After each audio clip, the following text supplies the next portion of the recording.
Sofia, ano nangyari sa'yo? Bakit ganyan ang itsura mo? Parang naging halimaw. Kay tagal kitang hinintay, pero hindi ka bumalik. Bakit, Ricky? Hindi pa ba sapat ang lahat ng ginawa ko upang piliin at mahalin mo? Pakiusap, Sofia. Huwag mong saktan ang pamilya ko. Patawad kung pinaghintay man kita ng mahabang panahon, pero wala akong intensyon na lukuhin ka. Sinungaling! Ngayon mo sabihin na hindi mo ako niloloko! Kayong masaya ka kasama ang pamilya mo! Samantalang ako, lugmok at walang patutunguhan ng buhay! Hindi ako papayag na maging masaya ka! Papatayin ko kayong lahat! Maawa ka, Sofia. Maliit pa ang anak ko. Ako na lang ang parusahan mo. Tutal, ako lang naman ang may kasalanan sa'yo, di ba? Patawarin mo ko. Ah! Sinusumpa kita, Ricky! Lahat ng mga manlolokong kagaya mo! Sofia! Wag!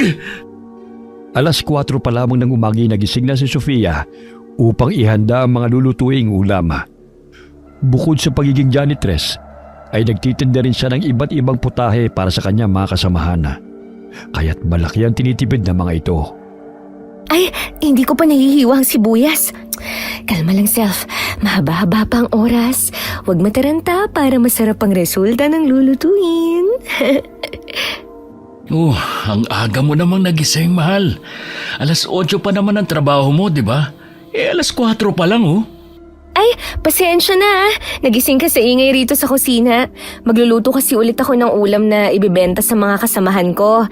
Sayang din kasi, pandagdag pa to sa kikitain. Tsaka mahal yung mga ulam na tinitinda sa karinderya. Kaya sa akin na sila nagpapaluto. Nasarapan kasi sa ulam na baon ko nung isang araw.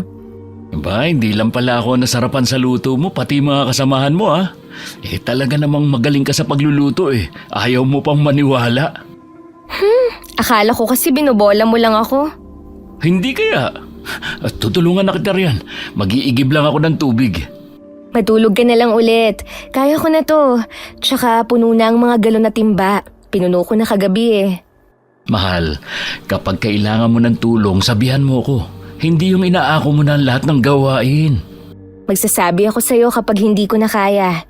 Basta bumalik ka na sa higaan mo at matulog ulit dahil may pasok ka pa mamaya. Naihi kasi ako kaya nagising ako. Pero tutulungan na kita dyan para mabilis kang matapos. Baka mamaya antukin ka sa klase mo niyan. Kaya ko na to, mahal. Ayos lang, magkakape na lang ako. Beefsteak at pakbet ang putaheng niluto ni Sofia. Amoy pa lamang ay nakakatakam na. Maging si Aling Tisa na ina ni Ricky nagising dahil sa mabangong amoy na niluluto ng dalaga. O ayan, tikman mo. Masarap ba? Ay grabe, ang sarap. Pwede ka na talagang magtayo ng karinderya, mahal. Okay na ako sa pakonti-konti para hindi ganong nakakapagod. Akalain mo, isang serve ng ulam sa karinderya sa labas ng pinagtatrabahuhan namin 70 pesos, samantalang ilang piraso lang. Halo, sobra naman yun. Ay totoo kaya, pera-pera kasi eh. O sige na, ako na maghuhugas ng mga kaldero. Mamaya mapasma ka pa eh. Sige, mamaya ako na isasalin sa sisidlan ng ulam. Palalamigin ko lang ng konti. Ulila ng lubos ang dalaga. Kaya't simula na makilala niya si Ricky at ang ina ng binata, ay ito na ang kanyang naging pamilya. Dahil sa hirap ng buhay, ay mas pinili ni Sofia magtrabaho bilang janitress sa isang call center. Hindi na muna siya nagpatuloy sa kolehiyo upang makapag-ipon. Bagamat tumutulong siya sa pag-aaral ng nobyo dahil pinangako nila sa isa't isa na siya naman ang pag-aaralin ni Ricky kapag nakapagtapos na ito at nakahanap na ng trabaho. Mahal, ilalagay ko na ba yung mga ulam sa Tupperware? Sige, pwede na yan. Pinagtabi ko rin kayo ni nanay ng ulam. Pwede ka naman mag-apply bilang call center agent sa pinagtatrabahuhan mo. Naku, alam mo namang hindi ako magaling magsalita. Tsaka, ayos na ako sa trabaho ko dahil hindi ako puyat katulad nila. Masaya na ako sa paglilinis. Sa bagay. Tapos na pala ako maligo. Pinag-igib na rin kita ng tubig. Magpapahinga na muna ako sandali 6:00 na, kaya maligo ka na bago ka pa mahuli sa klase. Ako na ang bahala sa mga ulam na yan. Ang swerte ko talaga sa'yo. Basta babawi talaga ako, mahal, kapag nakapagtapos na ako ng pag-aaral. Huwag mo na munang isipin yan. Ang importante, makagraduate ka. 1 taon na lang oh. Maraming salamat sa lahat ng tulong, unawa at puyat mo para sa akin, mahal ko. Nagdrama ka na naman. Sige na, magbihis ka na. Maging si Aling Tisa'y napapangiti habang pinagmamasda ng dalawa. Kasama na nilang naninirahan si Sofia sapagkat may bakanting silid pa naman sa kanilang bahay. Kaya imbis na umupa, ay doon na lamang nanirahan ng dalaga upang makatipid na rin.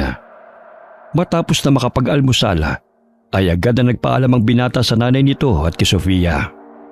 Ricky, sandali! Nakalimutan mo ang baon mo! Ay, oo nga pala. Makakalimutin na talaga ako. Itong 100, pang merienda mo mamaya, ha? Hindi na. Ipunin mo na lang yan. Sobra na ang binibigay mo sa akin eh. Tsaka may extra akong pera dito. Huwag mo na akong alalahanin pa. Huwag ka nang mahiya. Sweldo ko naman kahapon eh. Kaya may sobrang pera naman ako rito. Ikaw talaga, mahal. Ang bait mo. Sige na, paparating na yung tricycle. Ingat sa trabaho mo mamaya, ha?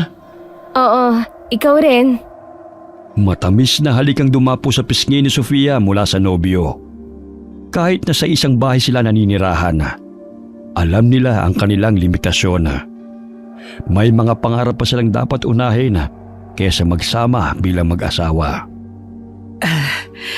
Hindi ko alam kung paano ka namin mapapasalamatan ni Ricky. Alam mo bang hulog ka ng langit sa buhay namin mag-ina? Wala na akong mahihiling pa kundi ang maabutin niyo ang lahat ng pangarap niyo, Sofia. Ako nga po ang dapat na magpasalamat sa inyo, Nay eh. Dahil sa pagtanggap ninyo sa akin at itinuring niyo na akong anak. Huwag mong pabayaan ng anak ko kapag nawala na ako sa mundong to, ha? Nay, huwag niyo pong sabihin yan. Minsan nahihirapan na rin ako, anak eh. Dahil sa sakit sa puso. Ayoko maging pabigat sa inyo.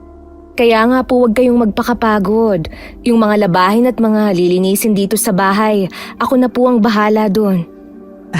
Kailangan ko naman mag-ehersisyo. Ayoko humilata na lang dito ng buong araw. May gamot pa po ba kayo? Meron pa naman, Ineng. Sabihan niyo ako pag wala na kayong gamot ha. Pakbit po ang ulam na iniwan ko para sa inyo. Kumain ka na, Nay.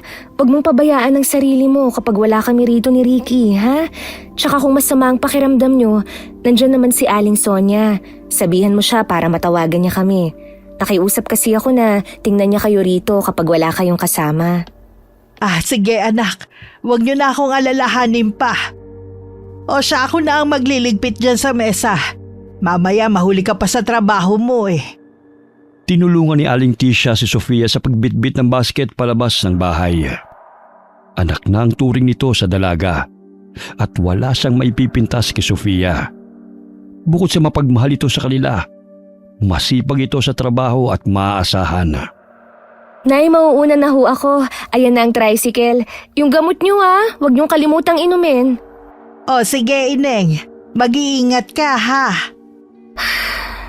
Mahina na ang katawan ni Nanay Tisha. Kahit hindi man siya nagrereklamo, kitang-kita sa mga mata niya ang pananamlay.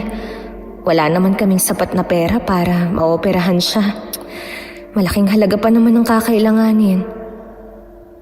Napahinto sa pag-iisip si Sofia nang mapansin na malapit na siya sa gusali na kanyang pinagtatrabahuhan. Agad niyang iniabot ang bayad sa driver at bumaba ng tricycle.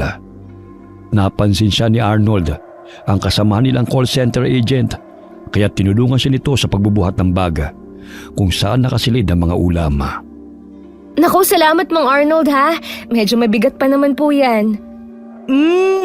Ang bango naman ng ulam Amoy pa lang masarap na. Tiran mo ko mamaya maubusan pa ako. Ay, andyan ka na pala Claire. Hindi kita napansin. Magkasunod lang yung tricycle na sinasakyan natin. Hindi ka ba hinatid ng boyfriend mo? Hindi na. Maaga kasi ang pasok niya ngayon. Tsaka ayoko siyang abalahin sa pag-aaral niya. Alam mo girl, ang swerte ng boyfriend mo sa'yo. Ikaw ang tipo ng babae na hindi dapat pakawalan pa. Masipag na, mabait pa. Ay, Mang Arnold, akin na huyang bag. Maraming salamat po sa paghatid Baka gusto niyo po ng ulam. May tinitinda po ako rito. Sa pintuan pa lamang ay nagsilapit na ang mga empleyado kay Sofia. Naubos kaagad ang mga ulam at kanin na kanyang paninda. Ay, mabuti na lang ako na unang kumuha. Kung hindi, mauubusan na naman ako. Kaya nga itinabi ko na yung sayo Ay, siya nga pala, baka pagalitan ako dahil sa pagtitinda ko rito. Sino magagalit? Pati HR nga at manager na gustuhan ng luto mo magagalit pa sila. Isa pa, mas makakatipid sila kung sa'yo bibili, no? Kesa naman sa karinderyang yon na napakamahal. Inginuso pa ng babae ang bibig nito habang itinuturo ang karinderya na tinutukoy. Tinungo na nila ang silid kung nasaan ang mga gamit panlinis upang magsimula na sa pagtatrabaho. Katulad ni Sofia, isang janitress din sa gusaling yun si Claire. Naging malapit ang loob nila sa isa't isa dahil pareho silang ulila. Ang pinagkaibahan labang ay may mga kapatid si Claire. Itatapon ko na muna tong mga basura. Puno na naman Sige. Ako na lang ang bahalang maglinis sa banyo. Tsaka pakicheck na rin yung basurahan sa 4th at 5th floor. Baka puno na naman yun. Oo, dun din ang punta ko. Ay girl, nakita mo ba yung si Krisha? Kahapon pamugto ang mga mata niyan. Tsaka nakasalubong ko kanina umiiyak na naman habang may kausap sa telepono. Bakit naman? Narinig ko yung usap-usapan dito. Iniwan daw ng boyfriend. Ang masakit pa, si Krisha pa nagbibigay ng allowance sa lalaki. Tapos nakita niya may inuwing babae sa apartment nila ang lalaki. Akalain mo yun, girl? Nagawa pa siyang lokohin ng lalaking yun. Ay, grabe naman yun. Di ba mas bata ang lalaki kesa sa kanya? 5 taon ang tanda niya sa boyfriend niya. Tsaka immature pa. Ginawa pa talagang mamasang si Krisha. Kawawa nga Hiwalay na ba sila? Ayaw makipaghiwalay ni Krisha, no? Patay na patay sa lalaking yun. Gwapo lang pero wala namang silbi. Kaya ako, ayokong gastusan ang makakarelasyon ko, no? Gagastusan mo tapos ipagpapalit ka lang naman. No way! Hindi naman lahat manluloko. Oo nga pala, mabait yung boyfriend mo. Sana hindi gumaya sa ibang mga lalaki na walang modo. Maglilinis pa tayo. Ang aga nating nagchismisan, no? Sige na, itapon mo na yung mga basura. Nakasalubong ng dalaga si Krisha. Mugtong-mugto ang mga mata nito.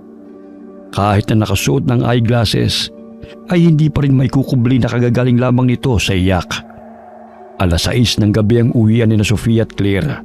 Ngunit dumadaan pa ang dalaga sa palengke upang mamili ng kanyang lulutuin kinabukasan. Paglabas pa lamang nila ng pintuan mula sa gusali, ay nakangiti na sa kanila si Ricky. Wow, may sundo ka, girl. Ang pogi talaga ng boyfriend mo. Ay, kailan kaya ako makakatagpo ng kagaya niya? Makakahanap ka rin ng para sa'yo. Huwag mo lang madaliin. Hindi na ako makakasabay sa'yo. Mauna na ako sa inyo, ha? Sige, mag-iingat ka, Claire. Kumaway-kaway habang papalayo si Claire sa kanila. Kinuha ni Ricky ang malaking bag at Tupperware na bitbit niya at agad na sumakay sa tricycle. Kanina ka pa ba, mahal? Mga 30 minuto pa lang naman. Sana hindi mo na lang ako hinintay para nakapagpahinga ka na sa bahay. Ayos lang yun. Habang naghihintay ako sa'yo, nagre-review naman ako Dadaan pa pala ako sa palengke. Bibili pa ako ng lulutuin ko bukas. O siya, tayo na. Basta, wag mo masyadong pagurin ang sarili mo. Mamaya ikaw pa tong magkasakit dahil sa pagpupuyat. Maaga naman ang uwi ko kaya marami pa akong oras na makapagpahinga. Ano ba ang lulutuin mo bukas? Sisig yung pinaluto nila sa akin. Dadamihan ko lang ng sili. Gusto naman nila ng maanghang Ay, di ba nakapagluto ka na naman yan dati? Oo, kaso nga lang di masyadong maanghang. Kaya sabi ng mga kasama ko, damihan ko raw yung sili. Yun bang parang sasabog sa anghang ang mga bunganga nila? Grabe naman ang mga kasama mo. Ang hot nila ah. Sinabi mo pa. Matapos na mamalengke agad na silang umuwi ng bahay. Nadat na nilang hinihilot ni Aling Tisha ang batok at paa nito. Saglit itong napahinto sa pagtutubi ng mga damit nang makaramdam ng pangangalay sa mga kasukasuan. Oh, nandito na pala kayo. Nakapagsaing na ako at nakapagluto ng paksiw. Sige na, maghapunan na kayong dalawa. Nay, ako na pong magliligpit ng mga damit. May masakit po ba sa inyo? Nakainom po ba kayo ng gamot kanina? Masakit lang naman ang kalamnan ko, anak. Huwag mo na akong alalahanin. Normal lang sa mga matatanda to. Hiniram ko pala ang langis mo. Ito lang ang nakita kong pwedeng panghilot sa pananakit ng binti ko eh. Ang bango nito Saan mo ba ito nabili? Yan po yung iniwan ni nanay bago siya pumanaw. Ang tagal na nga niyan eh. Ibabalik ko rin to maya-maya. Ipaghahain ko muna kayo. Nauna na akong kumain eh. Ako na lang po, Nay. Magpahinga na kayo riyan. Ay, siya nga pala. Binilhan ko po kayo ng prutas, saging tsaka dalandan. Salamat, Ineng, ha? Kumikirot pa rin ba ang dibdib mo, Nay? Hindi na, anak. Nagpapahinga naman ako kapag masama ang pakiramdam ko eh. Tsaka iniinom ko naman sa tamang oras ang gamot ko. Di bale, kapag nakaipon na ako, makakapagpa-opera ka na rin, Nay. At saka pwede naman tayong humingi ng tulong sa gobyerno eh. Ayos na ako, anak. Malapit ka nang makapagtapos sa pag-aaral kaya mag-focus ka na muna riyan. Kapag makaluwag-luwag na tayo makakapagpa-opera din ako. May mga gagastusin pa rin naman kahit na humingi tayo ng tulong sa gobyerno eh. Sa susunod na linggo pala, magpapasama ako kay Sonia sa libreng check-up sa sentro. Oh, magbihis ka na mahal para makakain na tayo. Maiwan ko muna kayo rito ha. Ilalagay ko lang tong mga tinuping damit sa aparador. Magpahinga ka na, Nay. Ako na po ang bahala rito. Pagdating ng kwarto, hinilot ni Aling Tisha ang kanyang dibdib. Hindi niya sinabi ang totoong nararamdaman niya kina Sofia at Ricky, na paminsan-minsay kumikirot ang kanyang dibdib at nahihirapan siyang huminga. Ilang sandali pa'y bumaba ng hagdan si Ricky upang makapaghapunan. Halika na, mahal. Umupo ka na rito. Ang sarap ng paksiw, oh. Si Nanay. Nagpahinga na. Tapos na raw siyang kumain. Alam kong hindi mabuti ang pakiramdam ni nanay. Mas mabuti pang samahan na siya ni Aling Sonia na magpa-check up. Bibigyan ko lang sila ng pamasahe at pangmeryenda. Ako na magbibigay sa kanila ng pera. May trabaho naman ako sa talyer sa Sabado at Linggo eh. Sige. Ito pang kanin, oh. Nangangayayat ka na eh. Pumayat na ba ako? Parang hindi naman ah. Ang laki nga ng tiyan ko oh. Nagtawanan silang dalawa. Mahigit 6 na taon na silang magkasintahan at naging maayos ang kanilang pagsasama. Yung kasama mo kanina, ang kulit niya no? Ay nako, sinabi mo pa. Lalo na sa chismis, hindi yung nagpapahuli. Nako, patay tayo dyan. Makinig ka na lang sa mga sinasabi niya sa'yo. Huwag ka lang makipagchismisan. Baka makahanap ka pa ng makakaaway. Nakikinig lang ako. Alam mo naman sa pinagtatrabahuhan ko, ang daming masasagap na balita. Lalo na sa mga hiwalayan, updated yang si Claire. Siya ba ang hiniwalayan? Hindi, yung isang kasamahan namin. Ano ba ang problema nila?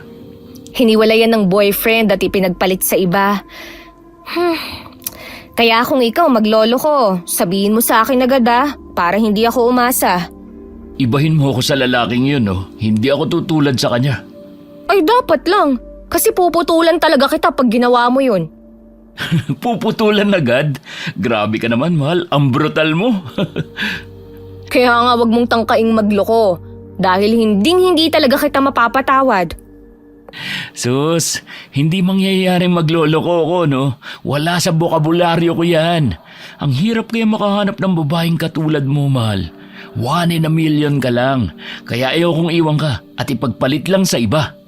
Uso pa naman ngayon ng cheater.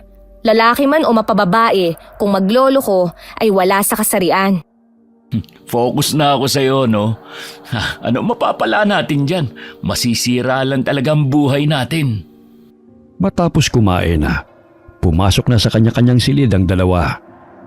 Napansin ni Sofia ang bote ng langis sa ibabaw ng kanyang kabinet. Ay, ginamit pala to ni Nanay Tisha. Hindi ko pala ito naitago nung nakaraang araw. Kabilugan ng buwan ngayon, nakararamdam ako ng pag-init at kakaibang lakas na nananalaytay sa buo kong katawan. Kaya kahit ilang beses man akong mag-akyat baba sa gusali, hindi ako nakararamdam ng pagod. Oh, mahal. Bakit ang lalim ng iniisip mo? Masakit din ba ang katawan mo? Halika, hihilutin kita. Kinulat mo naman ako. Ay, naku. Medyo masakit lang ang likod at batok ko. Ang talim kasi ng titig mo sa bote ng langis eh. Bibila na lang kita ng liniment bukas kapag naubos ang laman yan. Hindi. Ayos lang naman. Bakit hindi ka pa natulog? Hindi pa ako inaantok eh. Kaya dito muna ako. Gusto kong makasama ka. Namiss kita eh. Sus, araw-araw na tayong nagkikita eh. Namiss talaga agad. Siyempre naman. Mahal, yung malapad na nunal mo sa likod parang kumapal yung balahibo. Ha? Pero wala namang balahibo yan dati ah. Kaya pala minsan kumakate. Hindi ba sumasakit? Hindi naman. Kapag may kakaiba kang nararamdaman, ipa-check up natin kaagad to. Alam mo namang may mga nunal na cancerous, kaya habang maaga pa, dapat pasuri natin sa doktor. Hindi naman sumasakit eh. Si nanay noon may ganyan ding nunal. Naman ako sa kanya. Di ba nagkasakit yung nanay mo dati? Ano sanhi nun? Pneumonia yun sabi ng doktor. Hindi dahil sa malapad niyang nunal. Kaya wag mo na yang alalahanin pa. Hindi ko yan ikamamatay. Siyempre no, nababahala lang ako. Kasi hindi naman ganito to dati. Kapag nalalagyan ko naman ng langis, nawawala naman ang kati at hapde. Tsaka nakakapako naman yan, pero hindi naman ganun kakapalang buhok. Huwag mo na lang masyadong hawakan. Mamaya makalimot ka at kamuti mo magkasugat pa. Oo, masusunod. Ilang sandali pa'y nagpaalam na si Ricky sa dalaga upang matulog sa silid nito. Sinarado ng dalaga ang pinto at tinignan sa salamin ang nunal niya sa likod. Nangamba siya dahil mas lalong kumapal ang buhok at napapadalas ang pagkati at paghapdi nito. Dahil siguro'y kabilugan ng buwan ngayon. Tulad ng kay nanay noon, kaya naman niyang kontrolin ng kanyang sarili na magpalit ng anyo. Ayon na rin sa kanyang emosyon. Ayokong dumating ang panahon na maging katulad niya. Gusto kong mamuhay bilang normal na tao. Dahil sa pagiging aswang niya tinugis kami at kung saan-saan napadpad. Ayokong malaman ni Ricky kung saan ang kan ako nanggaling. Sapat na sa akin na mamuhay ng payapa kasama nila. Nakokontrol ko naman ang aking emosyon, kaya hindi ako naging aswang katulad noon ni nanay. Nakatulog si Sofia mula sa malalim na pag-iisip. Bumalik sa kanyang gunita ang pagtakas nila ng kanyang ina mula sa bundok at tinutugis ng mga tao dahil napagkamalan na ang kanyang ina ang pumatay sa 5 taong gulang na bata. Napadpad sila sa baryo Mabuhay at doon na nagsimulang manirahan. 20 taon na ang nakakalipas. Napabalikwas siya ng bangon at habol-habol ang hininga. Panaginip. Isang masamang panaginip. Pumabalik na naman sa aking alaala ang panahong tumatakas kami ni nanay at muling nanumbalik ang nakakatakot niyang itsura. Muling bumukas ang pintuan at iniluwanon ang nag-aalalang si Ricky. Naabutan itong tagaktakang pawis ni Sofia. Mahal, naririnig kitang umuungol mula sa kabilang silid. May masama ka bang nararamdaman? Binangungot lang siguro ako. Masama lang ang panaginip ko eh. Sandali, ikukuha kita ng tubig. Nanunumbalik sa aking alaala ang aswang na anyo ni nanay. Pero bakit? Ilang taon na ang nakalipas buhat na makatungtong ako sa edad na 18. Kahit kailan, hindi pa ako naging aswang. Maliban na lamang sa kakaibang lakas at init ng aking katawan. Oh, mahal, itong tubig. Uminom ka muna. Salamat, mahal ah. Naabala ko pa ang pagpapahinga mo. Sige na, matulog ka na ulit. May pasok ka pa bukas. Dito na muna ako, sasamahan na kita. Mamaya mapano ka pa eh. Dulot yan ng matinding pagod, kaya ka siguro binangungot. Siguro nga. Dito na ako matutulog, tabi tayo. Pangiilaw ko tong cellphone. Ikaw kasi, kung matulog, ang dilim-dilim. Pagkatabing natulog ang dalawa. Wala pang 10 minuto'y kagad nang humihilik si Ricky. Kaya't napabalikwas ang dalaga sa higaan. Hindi pa rin siya mapakali kung bakit paulit-ulit na nanunumbalik sa kanyang mga balintataw ang anyong aswang ng ina sa tuwing ipinipikit niya ang kanyang mga mata. Kagaya ng kinagawian, gumising ng maaga si Sofia upang ihanda ang kanyang lulutuin. Dahan-dahan niyang tinanggal ang braso ni Ricky na nakayapos sa kanyang bewang. Wala akong gaanong tulog, pero hindi man lamang ako nakararamdam ng antok. 4:00 na rin pala. 6:00 ng umagay natapos na ni Sofia ang mga putahing niluluto. Nagising na lamang si Ricky na wala na sa kanyang tabi ang dalaga. Bumaba siya ng hagdana at bumungad sa kanyang paningin na nagliligpit na ng mga gamit sa pagluluto si Sofia. Mahal, bakit hindi mo man lang ako ginising? Sana natulungan kita. Maligo ka na para makapag-almusal ka na. Sisig at adobo lang naman ang niluto ko eh. Sige, ang bilis mo naman nakatapos. Inihanda ko na rin dyan ang uniforme mo. Nakalimutan kong plansyahin kagabi eh. Hindi mo naman kailangan plansyahin pa yun eh. Hindi naman masyadong gusot yun. Mas maganda pa rin tingnan kung plansyado ang damit. Tsaka mas lalo kang pumupogi. Sige na nga, naniniwala na ako sa'yo. Ikaw talaga. Sobra mo na ako ini-spoil ha. Hindi naman ah. Gusto ko lang kasing maayos ang itsura mo. Hindi yung kulang na lang hahabulin ka ng plansya. Sasabihin ng iba, pinababayaan ka namin ni nanay. Abay, mahal na mahal niyo talaga ako. Ginagawa niyo akong prinsipe. Kaya kapag nakapagtapos na ako, ikaw naman ang gagawin kong prinsesa. Cinderella, yun siguro ang bagay sa akin. Sabay silang natawa sa sinabi ng dalaga. Walang pagsidla ng tuwa si Aling Tisha nang makita niya na masaya si Ricky sa piling ni Sofia. Hindi ako nagkamali na tanggapin ka sa aming buhay, Sofia. Masaya ang anak ko sa'yo. Kaya anumang oras handa na akong mamatay. O nay, gising na pala kayo. Halina kayo at ipagtitimpla ko na po kayo ng gatas. Handa na rin po ang almusal. May adobong manok po rito oh. Sige, para sabay na tayong 3 na makapag-almusal.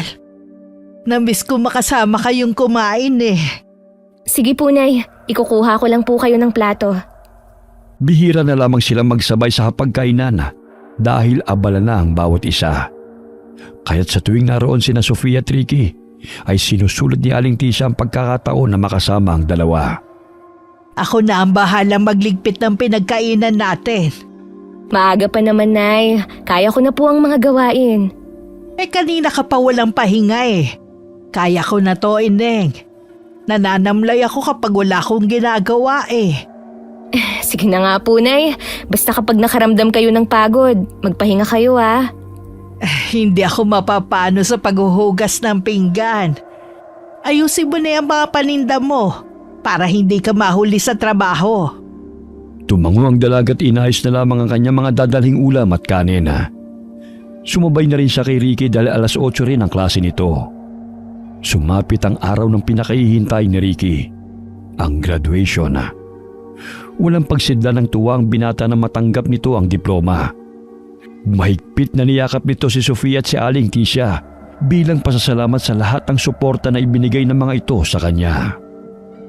Mahal, hindi ko mararating to kung hindi dahil sa'yo. Maraming salamat sa lahat ng sakripisyo at tulong mo sa akin. Sino pa ba ang magtutulungan kundi tayo lang naman? Umpisa pa lang ito ng mga pangarap natin. Pagbubutihan ko ang pagre-review para makapasa sa licensure exam. Ikaw pa ba? Matalino ka kaya? Naku, hindi naman. Kailangan lang talagang magsipag sa pagre-review. Teka, parang kumakati ang likod ko. Nakakahiya kung kakamutin ko rito. Ang daming tao. Mahal, okay ka lang ba? Bakit parang hindi ka mapakali? Kinagat lang ako ng lamok. Huwag mo na akong alalahanin pa. Medyo nangangalay lang din tong pa ako. Alam mo namang hindi ako sanay na magsuot ng may takong eh. Umupo sila sa bandang likuran dahil patapos na rin naman ang graduation. At tanging group picture na lamang ang hinihintay ni Ricky. Lumakad si Sofia sa medyo madilim na parte ng paaralan at pasimpleng sumandal sa dingding. Kiniskis niya roon ang likod upang mawala ang kate na kanyang nararamdaman. Kung saan pa talaga maraming tao, dun pa nangat itong likod ko. Ngayon lang talaga ito nangyayari eh. Noon wala naman to. Oh, mahal, bakit nandiyan ka? Dito tayo, oh. Ang dilim-dilim dyan eh.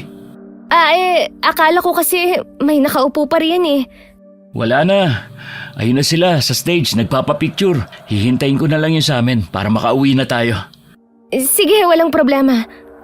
Habang tumatagal, ang nooy nangangating balat sa likod ay uminit. Wari na papaso siya, kaya nakaramdam ng hapdi si Sofia. Napansin niya ang bilog at maliwanag na buwan na. Kaya yun siguro ang dahilan kung bakit niya nararamdaman ang kakaibang pagbabago sa kanyang katawan. Parang ganito rin ang nararamdaman ni nanay noon sa tuwing kabilugan ng buwan. Hindi kaya tutubuan din ako ng bukol sa likod kagaya niya.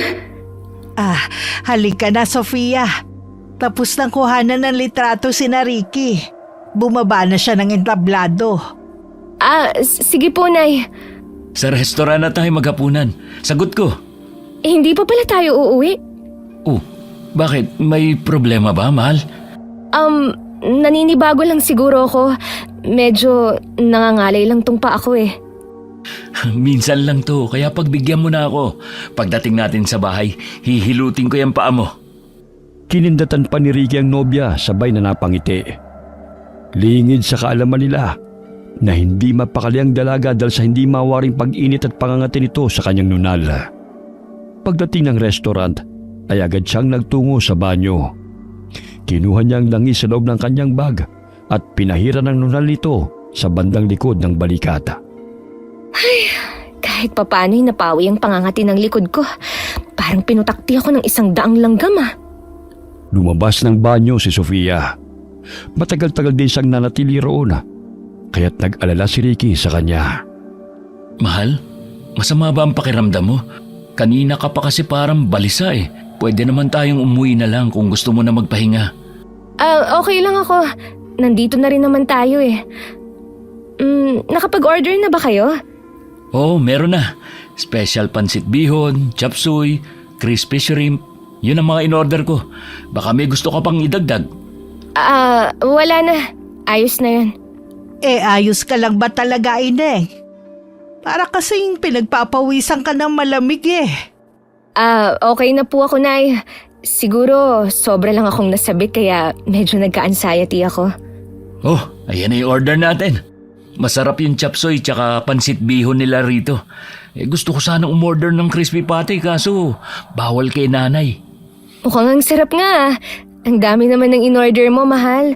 Mauubos ba natin lahat ng to? Minsan lang ako graduate, kaya damihan niyo ang kain.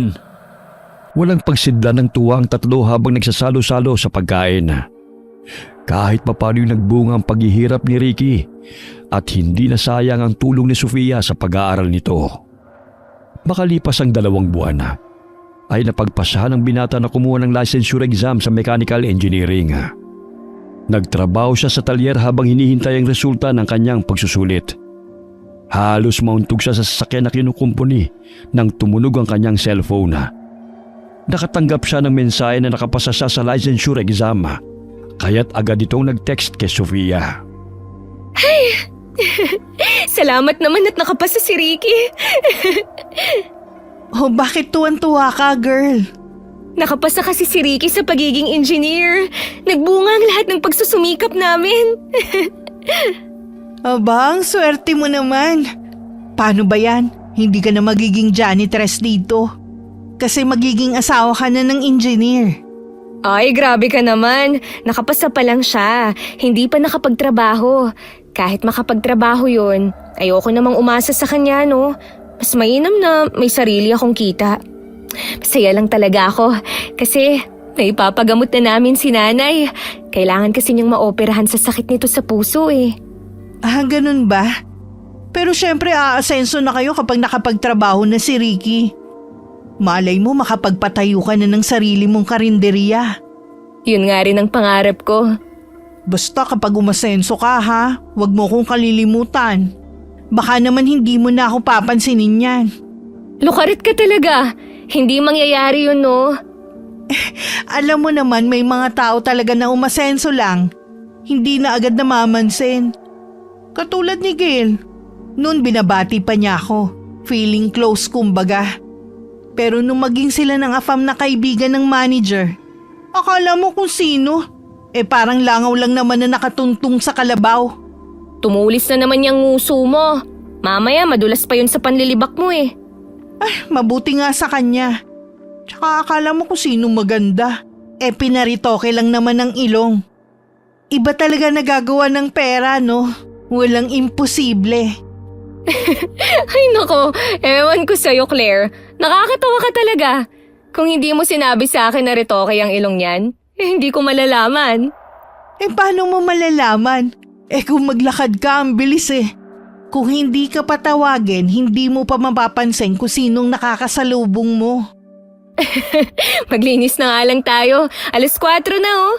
Para naman maaga tayong makatapos. Sinundo ni Ricky ang kasintahan sa pinagtatrabahuhan nito. Malayo pa lamang ay malapad ng ngiti na ang iginawad ng binata sa dalaga. Grabe naman ang ngiti ng boyfriend mo, Sofia. Ngiting tagumpay talaga, oh. Siyempre naman, no? Sino ba naman ang hindi sasaya kapag engineer na? Alam mo, kinikilig ako sa sobrang sweet nyo. Ay nako, bihira ka na lang makakatagpo ng lalaking kagaya niya. Sinabi mo pa. Mauna na ako sa inyo Pakisabi sa kanya congratulations. Salamat. Hindi pa rin naaalis ang ngiti sa labi ng binata habang papalapit kay Sofia. Mahigpit niya itong niyakap dahil sa labis na kasiyahan. Mahal, nagawa ko. Isang take lang ng exam, nakapasa agad ako. Ang saya ko. Ito na ang katuparan sa pangarap natin. Congratulations, mahal. Sabi ko na eh. Kayang-kaya mo yun eh. Dumiretso na muna ako rito. Hindi pa ako nakauwi galing talyer. Siguradong matutuwa si nanay nito. Kailangan nating mag-celebrate, mahal. Ano ba ang gusto mong lutuin ko? Paborito ko yung inihaw na bangus na may sibuyas at kamatis. Ang tagal ko nang hindi nakakakain nun eh. Sige, akong bahala. Tara na. Mahigpit na niyakap ni Aling Tisha ang anak nang marinig ang magandang balita nito. Maluha-luha ang ginang dahil kahit papano yung natupad ang matagal niya ng panalangin. May anak na akong engineer. Hindi ako makapaniwala, Ricky. Alam mo bang yan ang pangarap ng namayapa mong ama? Alam ko po, Nay. Kaya nga po nagpursige ako sa pag-aaral para naman kahit papano matupad ko ang pangarap ni tatay. Yun ay dahil sa tulong din ni Sofia. Kung wala ho siya, sobra po akong mahihirapan.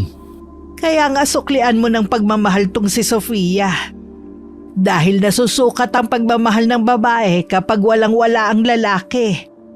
Hindi kanya iniwan, anak. Kaya wag mo rin siyang iwanan.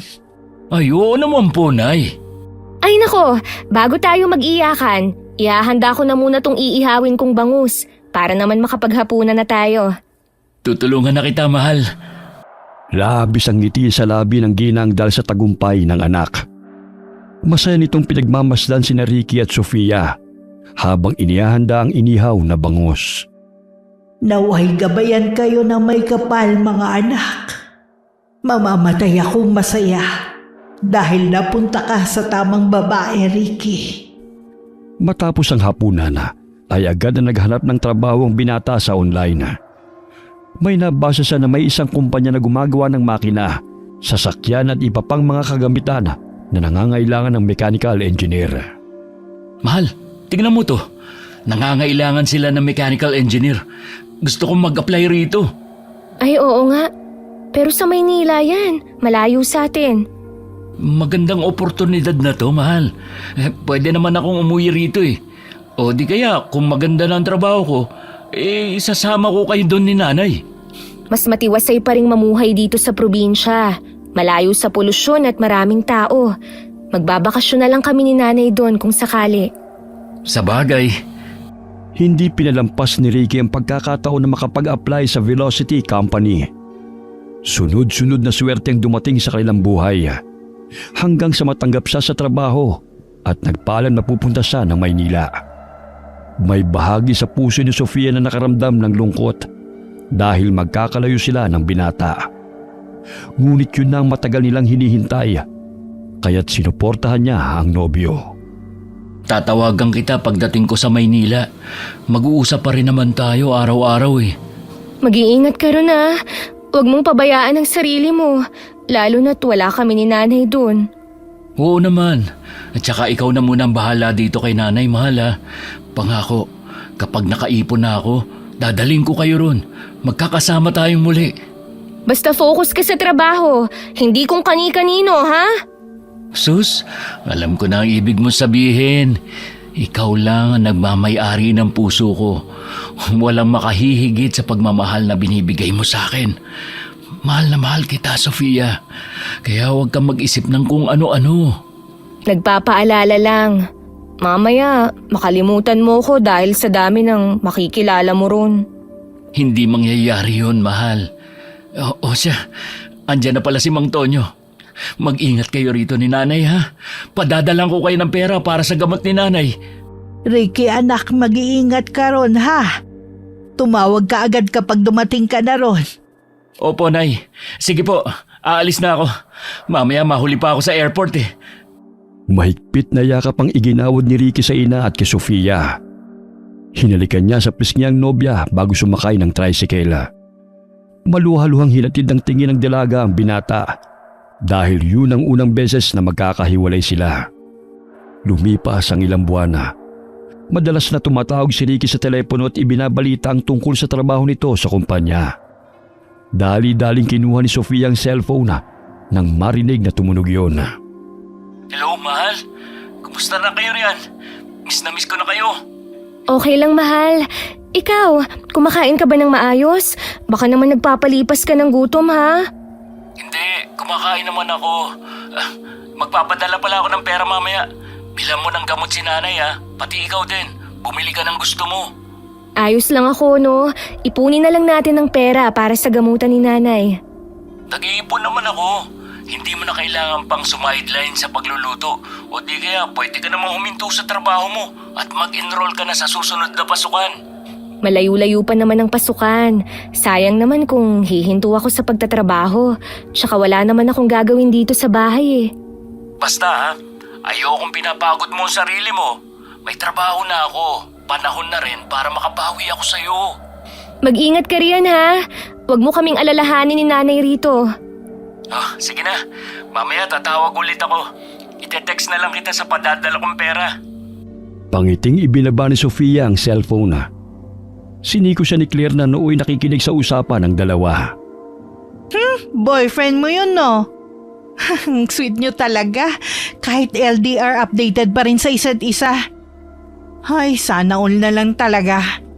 Nanibago din ako. 3 buwan na siyang nandun sa Manila. Unang beses naming magkalayo. Kaya kahit papano nag-a-adjust din. Huwag mo nang pakawalan niyang boyfriend mo. Pagbalik niya rito, magpakasal na kayo.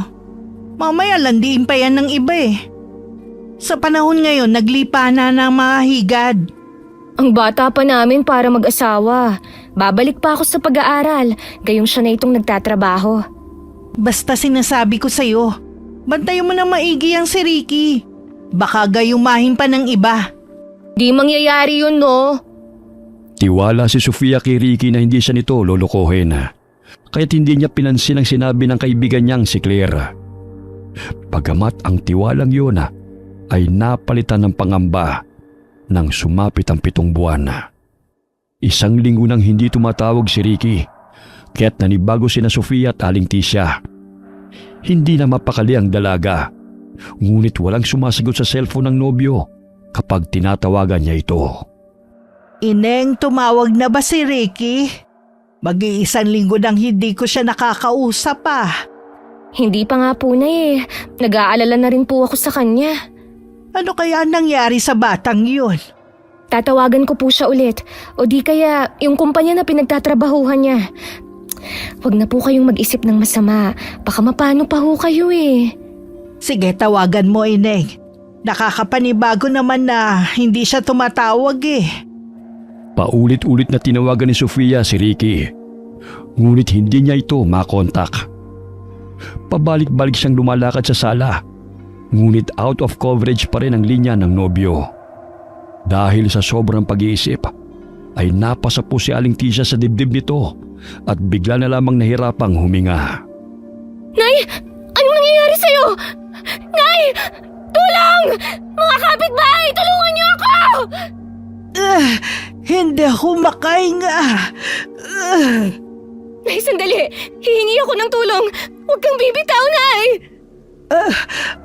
Huwag kang uminto sa paghahanap kay Ricky, ha? Alamin mo kung nasan siya. Nay, pakiusap! Huwag naman ngayon! Nay! Lumabas ng bahay si Sofia at humingi ng tulong sa kanilang mga kapitbahay. Dali-dali naman silang tinulungan ng mga ito upang isugod sa ospital ang ginang. Ngunit sa kasawiang palad ay binawian ito ng buhay. Sinabihan sila ng doktor noon na mahina ang katawan ni Aling Tisha at baka hindi nito kayanin ang operasyon.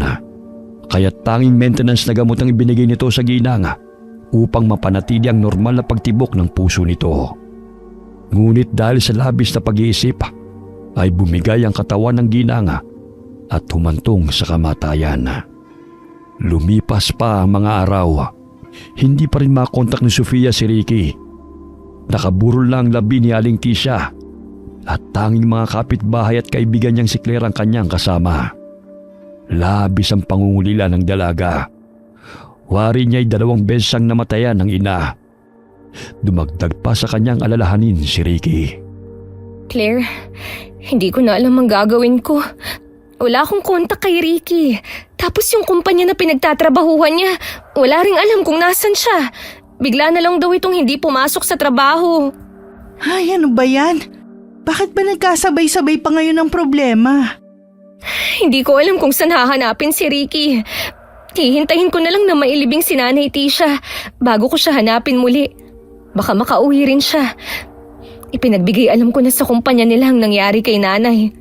Saan kaya pumunta si Ricky? Hindi ko nga rin alam eh. Hindi naman siya yung tipong hindi nagpaparamdam. Hindi yun makatiis na hindi tumawag sa amin. Claire, wari ko'y may masamang nangyari sa kanya. Ipagbigay alam kaya natin sa kapulisan. Pwede naman. Pero mahihirapan ka pa ngayon sa paghahanap sa kanya. Lalo na nakaburol pa si Nanay. Tapos sa Maynila mo pa hahanapin si Ricky. Ay, naku. Parang mababaliw na talaga ako, Claire. Huwag ka na masyadong mag-isip ng masama. Malay natin nagpalamig lang si Ricky dahil sa sobrang busy niya sa trabaho. Sana nga ganun lang. Dahil hindi ko talaga kakayanin kung may nangyaring masama sa kanya. Inilibing si Aling Tisha ngunit hindi dumating si Ricky. Kaya't gano'n na lamang ang paghihinagpis ni Sofia at matinding pag-aalala. Pansamantala siyang huminto sa pagtatrabaho upang hanapin si Ricky sa Maynila. Pinuntahan niya ang kumpanya kung saan nagtatrabaho ang binata. Ngunit maging ang mga kasamahan nito ay walang alam kung nasaan ang binata. Nagpagala-gala siya kung saan-saan upang hanapin ang nobyo. Dahil sa naramdamang pagod ay nagpahinga siya sa terminal. Hanggang sa may matanaw siyang lalaki na kamukhang-kamukha ni Ricky. May kasamang babae at magkahawak kamay pa ang mga ito. Si Ricky yun na. Hindi ako nagkakamali. Pero, sinong kasama niyang babae? Ricky! Ricky! Tumakbo siya upang sundan ng dalawa. Natuon ang pansin ng mga ito sa kanya at nagtama ang paningin nila ng nobyo. Ngunit wala man lamang emosyon ng binata at bumawi ng tingin sa dalaga na animoy hindi siya kilala nito. Babe, pumasok ka na sa sasakyan. Mamaya mahuli pa tayo. Parang tinatawag ako ng babaeng yun, oh. Naku, baka pulubi lang yan. Halika na, dumidilim na oh. Sige. Dahil sa dami ng tao, ay hindi naabutan ni Sofia ang binatang kanyang hinahabol. Pero sigurado siyang si Ricky yun. Hindi ako nagkakamali. Si Ricky ang nakita ko. Tama nga ang hinala ko. May ibang babae siya. Kaya siguro hindi ko siya makontak. Ilang araw na namalagi sa terminal si Sofia kung saan niya nakita si Ricky. Ngunit hindi na niya ito nakitang muli. Bumalik siya ng probinsya upang hintay na lamang ang kasintahan doon. Matamlay niyang pinagmasdan ang masaya nilang larawan na kinunan pa noong graduation. Sinungaling ka, Ricky. Hindi ako papayag na ipagpalit mo ako sa babaeng yon. Wala ka man lang pasabi. Maging si Nanay Tisha, tiniis mo kapalit ng marangyang buhay. Manloloko ka. Sinungaling ka. Aray! Ang likod ko! Ang sakit! Parang may bumubukol sa likod ko! Nandilat ang mga mata ni Sofia nang maaninag sa replika ng salamin ang pagbabago niya ng anyo. Ang nooy mapupungay na mga mata ay napalitan ng mabalasik at umumbok ang kanyang likod. Bumuhaghag ang kanyang buhok na animoy nakakasindak na hayop. Kawangis ko na ngayon ang tunay kong ina. Isa na akong ganap na aswang. Hindi maaari. Ayokong maging aswang. Hindi ako tatanggapin ni Ricky kapag ganito ang itsura ko. Lumabas ng bahay si Sofia dahil hindi siya mapakali.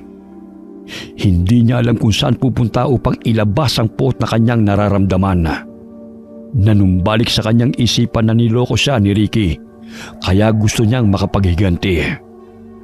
Kumaripas siya ng takbo, pagala-gala sa madilim na daan, hanggang sa masipat ng kanyang paningin ang nobyo ni Krisha na paulit-ulit na ng bababae.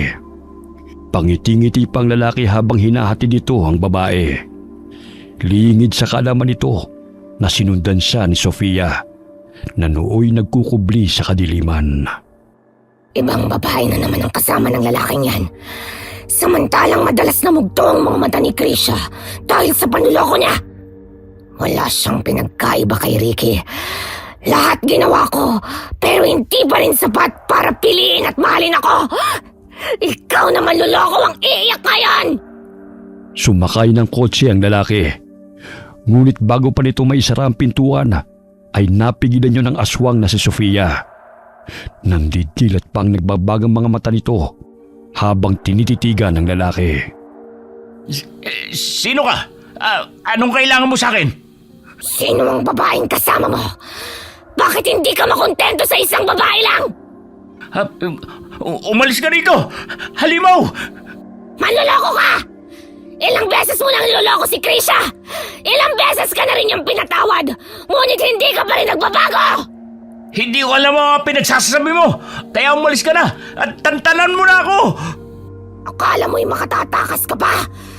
Hindi ako papayag na mabuhay ang mga taong kagaya mo! Anong ginagawa mo? Huwag kang pumasok sa sasakyan ko! Umalis ka! Eh kung gusto kong pumasok, anong gagawin mo? Tulong! May halimaw! Akala mo ba may tutulong sa'yo? Bukas pa nila matatagpuan ng malamig mong bangkay. Marami kang pinaiyak na babae. Bukas, iiyakan ka pa rin nila. Yun nga lang, patay ka na! Layo mo ako! Hindi kita kilala at wala akong atraso sa'yo! Sa akin wala. Pero kay Krisha meron. Minahal ka niya. Pero paulit-ulit mo siyang niloloko! Pinaandar ng lalaki ang sasakyan. Ngunit malakas siyang kinalmot ng aswang sa pisngi. Dahilan na tumalsik ang dugo nito. Madilim ang paligid at wala ng taong naroon. Umaandar ang kotse, ngunit nakapasok ang aswang. Sa paningin ni Sofia ay naaaninaw niyang si Ricky ang lalaking kanyang kaharap. Dahil sa labis na pagkamuhi, sinakal niya ito ng mahigpit hanggang sa mabangga sila sa puno. Manloloko ka! Ito ang nababagay sa'yo! Anong kasalanan ko sa'yo at bakit mo nagawa sa akin to? Ano ba sinasabi mo? Bitiwan mo ako. Wala akong kilalang halimaw. Hindi ko hahayaan na marami ka pang babaeng lolokohin! Wala kang karapatang mabuhay! Sino ka ba? Nahihirapan akong huminga. Mas mabuti pang mamatay ka kaysa patuloy kang magpapaasa! Walang iya ka! Ubod ka ng sinungaling! Hindi ako makahinga. Bitiwan mo ako. Papatayin kita! Nawala sa sarili si Sofia dahil sa labis na galit. Pakiwari niya ay si Ricky ang sinasaktan niya. Nandidilat ang mga mata ng lalaki habang sinasakal niya ito ng napakahigpit. Yan ang nababagay sa mga malulokong katulad mo! Hindi na siya humihinga. Hindi na rin pumipintig ang puso niya. Siguro, patay na nga ang walang iyang to. Kailangan ko nang makaalis dito bago pa may makakita sa akin. Dali-daling lumabas ng kotse ang aswang at umuwi. Nagpalinga-linga siya sa paligid bago pumasok ng bahay. Muli niyang nakita ang replika sa salamin at wari naliligo siya ng dugo. Pumatay ako ng tao! Anong nangyayari sa akin? Bakit ako nagkakaganito? Hindi ako halimaw! Hindi pwede to! Nahihilo ko! Ang dilim ng paligid! Bumagsak sa sahig si Sofia at nawala ng malay. Kinabukasan na alimpungatan siya. Nagulat siya nang mapansin na puro dugo ang kanyang damit. Kailangan kong maglinis ng katawan. Baka may makakita sa akin sa ganitong ayos. Ang sakit ng ulo ko. Aray! Nakapanyang may sugat siya sa noo. Dahilan ng pukpukin siya ng lalaki ng cellphone. Unti-unti niyang naalala ang mga pangyayari, kaya't napasapo na lamang siya sa kanyang noo. Matapos niyang maligoy, agad niyang nilabhan ng dugo ang damit at nag-ayos patungong trabaho. Tahimik siyang nagmamap ng hallway nang bigla siyang kalabitin ni Claire.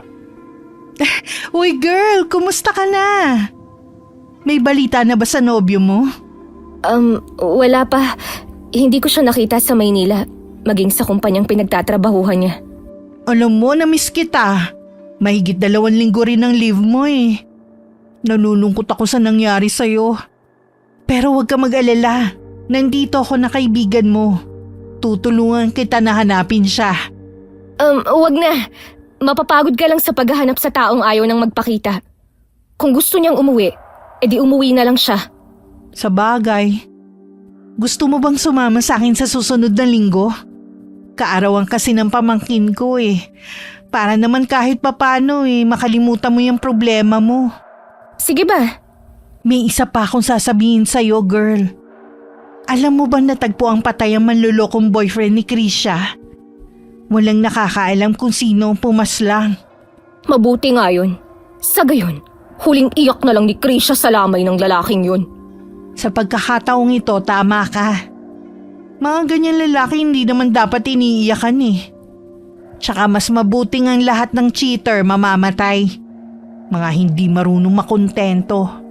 Nararapat lang sa kanya yun. Para naman mabawasan ng mga manluloko sa mundong to. May baon pala akong tinolang manok.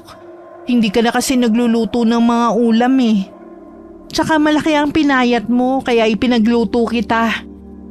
Salamat. Sige, maiwan na muna kita rito ha. Lilinisin ko pa ang opisina ni Sir Vincent eh. Mapaklang ngiti ang namutawi sa labi ng dalaga habang tinatanaw ang palayong si Claire. Marahan niyang hinaplos ang sugat sa kanyang ulo na kagagawa ng lalaking tinutukoy ng kaibigan. Samantala, pagdadalamhati ang nararamdaman ni Sofia sa tuwing umuwi sa bahay na kanyang tinutuluyan. Ang masayang bahay na puno ng tawanan at kwentuhan ay tanging alaala na lamang ang natira. Umaagos ang mga luha na napaupo siya sa silya habang nakaharap sa mesa. Bakit hindi mo na ako binalikan, Ricky? Mahigit 1 taon na. Ngunit hindi ka man lang nakaalalang tumawag. Masaya ka na ba sa babaeng kasama mo ngayon? Kinuha niya ang litrato nila ng binata at malakas na hinagis ito sa dingding. Sinungaling ka! Tiniis ko ang lahat upang maabot mo ang iyong pangarap. Isinantabi ko ang pag-aaral ko upang matulungan ka. Pero ito lang ang isinukli mo sa akin. Bakit mo nagawa sa akin to?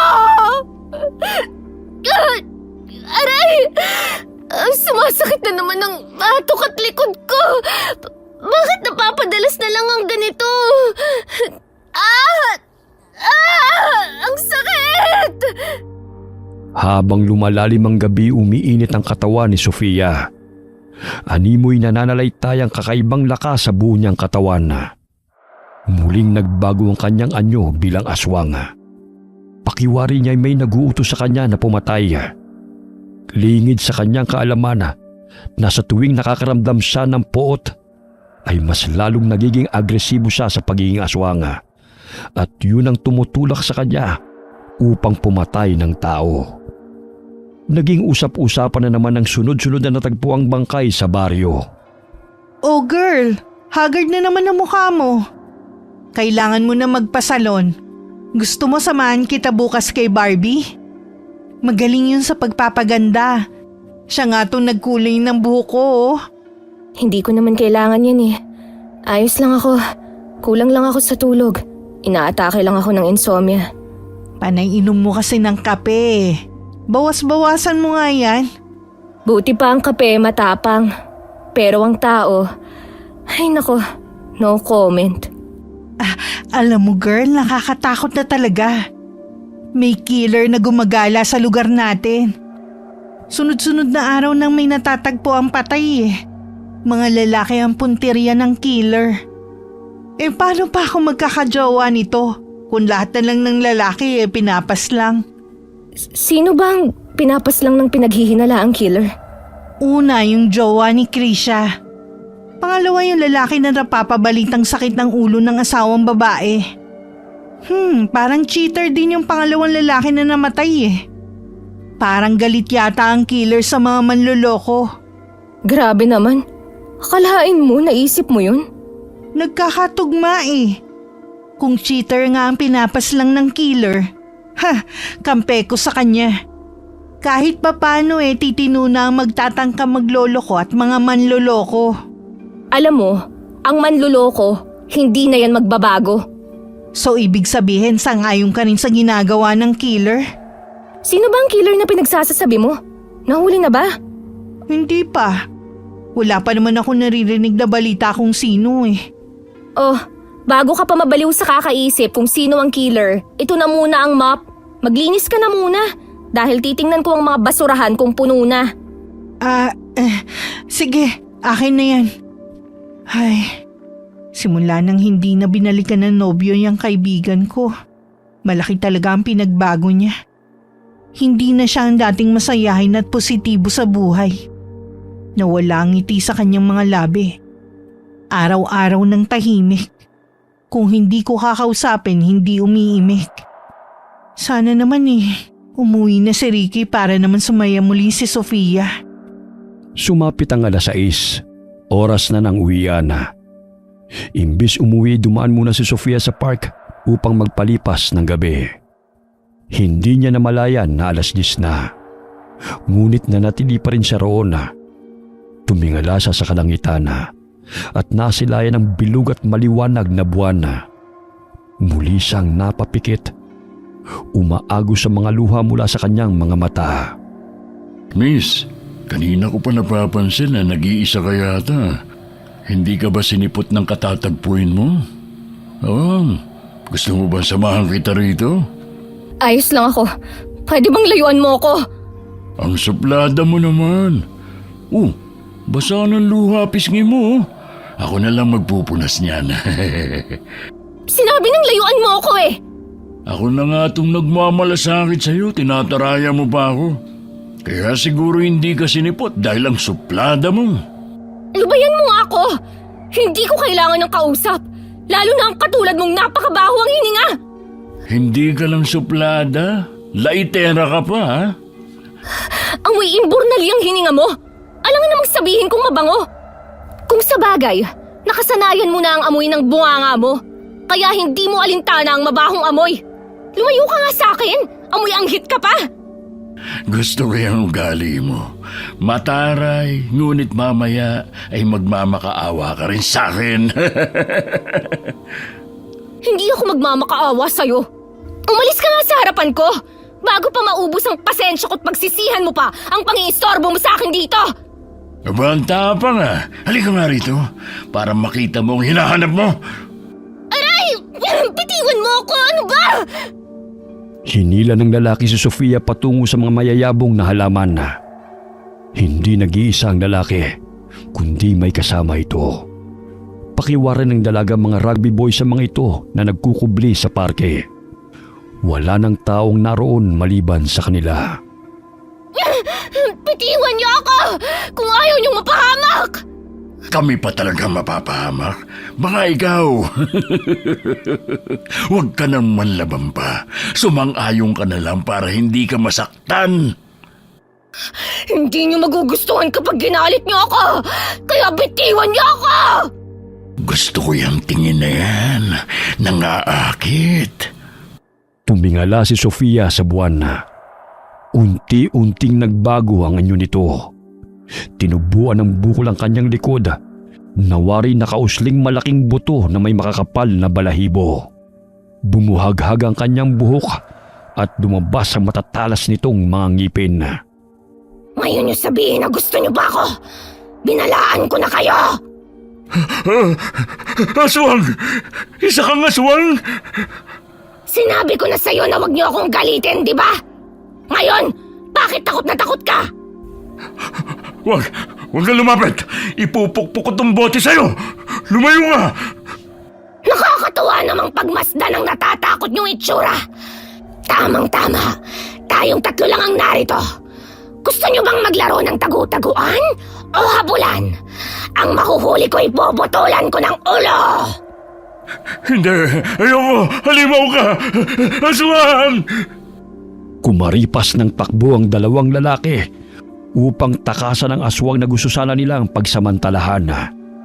Subalit matuloy nitong tumakbo at hinaharangan sila kung saan man sila dadaan. Ang totoo, nababagot na ako sa aking buhay. Kaya kayo ang kasagutan upang maging masaya ako ngayong gabi!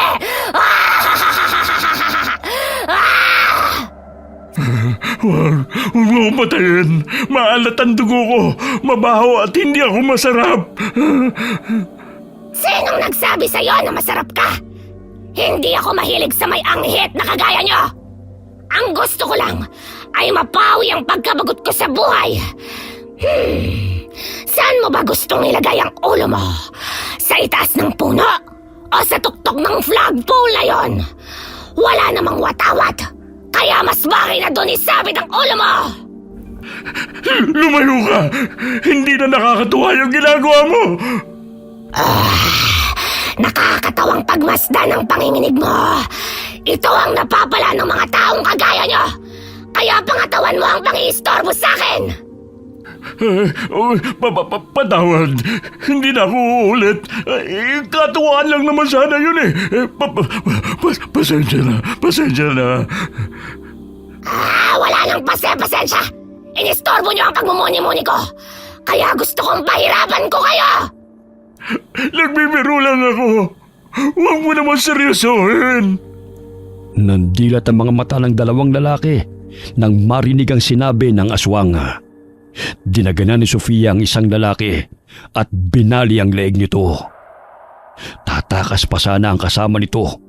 Ngunit mabilis siyang hinablot ni Sofia at binalibag sa sementong sahig. Tatakas ka ba?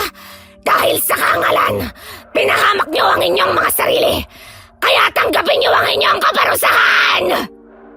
Dinukot ng dalagang aswang ang puso ng lalaki. Wala siyang pakialam kung nagmamakaawa man ito.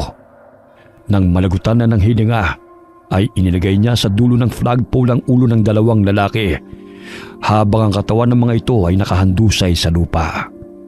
Kinaumagahan na, sakay ng tricycle. Halos masuka si Claire ng matanawang nakasabit na ulo sa flagpole. Marami-raming taong naroon sa parke na nakayusoso. Pagdating niya ng gusali na pinagtatrabahuhan, ay agad siyang nagtungo sa banyo. Tila hinahalukay ang kanyang sikmura dahil sa nakita. Ay grabe, hindi ko inaasahan na yun ang bubungad sa akin papunta rito. Nakakadiri, ew! Buntis ka? Pag nagsuka, buntis agad. Hindi ba pwedeng nandidiri lang? O bakit? Saan ka nandidiri? Pasensya na, kararating ko lang din kaya mapanghipa tong banyo. Hindi dahil sa mapanghiyang banyo, kundi sa ulo ng nakita kong nakasabit sa flagpole. Girl, grabe na talaga ang killer, hindi na nagpapaawa.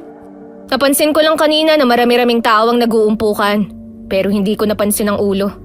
Pero in fairness sa killer ha, yung nakita kong ulo yun ang adik na iniiwasan ko. Minsan na akong tinakot nun nang muntik agawin ng bag ko. Mas mabuti nga yun, nabawasan na ang taong kinatatakutan mo. Kahit na tingnan mo tumindig ang mga balahibo ko sa katawan. Nakakawala ng ganang kumain. Sarsyado pa naman ang baon kong ulam. Naiisip kong parang dugo yun ng pinatay. OA ka lang no? Ikaw na ba ang maglilinis dito? Sige. Girl, napano yung pisngi mo? Bakit may sugat ka? Nakamot ko. Nakalimutan ko kasing putulan ng kuko ko Napapansin ko kasi ang dami ng mga galos mo Huwag mong saktan ang sarili mo ha. Kung may gusto kang sabihin sa akin, handa akong makinig sa'yo, Sofia. Kaibigan mo ko. Oo naman. Medyo nawala lang ako sa sarili nitong mga nagdaang araw. Sa dami lang sigurong iniisip. Pero wag kang mag-alala. Okay naman ako Basta sabihin mo lahat ang hinaing mo ha. Hindi ka nag-iisa, may kaibigan ka pa, Sofia. Nandito ko para damayan ka. Ang aga mo namang magdrama. Sige na, magtrabaho na tayo. Mahigpit na niyakap ni Claire ang kaibigan. Batid nitong mabigat ang nararamdaman ni Sofia kahit hindi man ito nagkukwento sa kanya. Napapansin nito ang lungkot at bigat sa mga mata ng kaibigan kahit hindi man ito nagsasalita. Lumipas ang ilang taon nanatiling tahimik si Sofia at mas lalong malaki ang pinagbago sa ugali ng dalaga. Naging malihim na rin siya kahit kay Claire. Napapadalas na rin ang pag-alagala niya kung saan at bigla na lamang natutulala. Huy, Sofia, natutulala ka na naman dyan. Nabilang mo na ba ang mga kotseng dumadaan?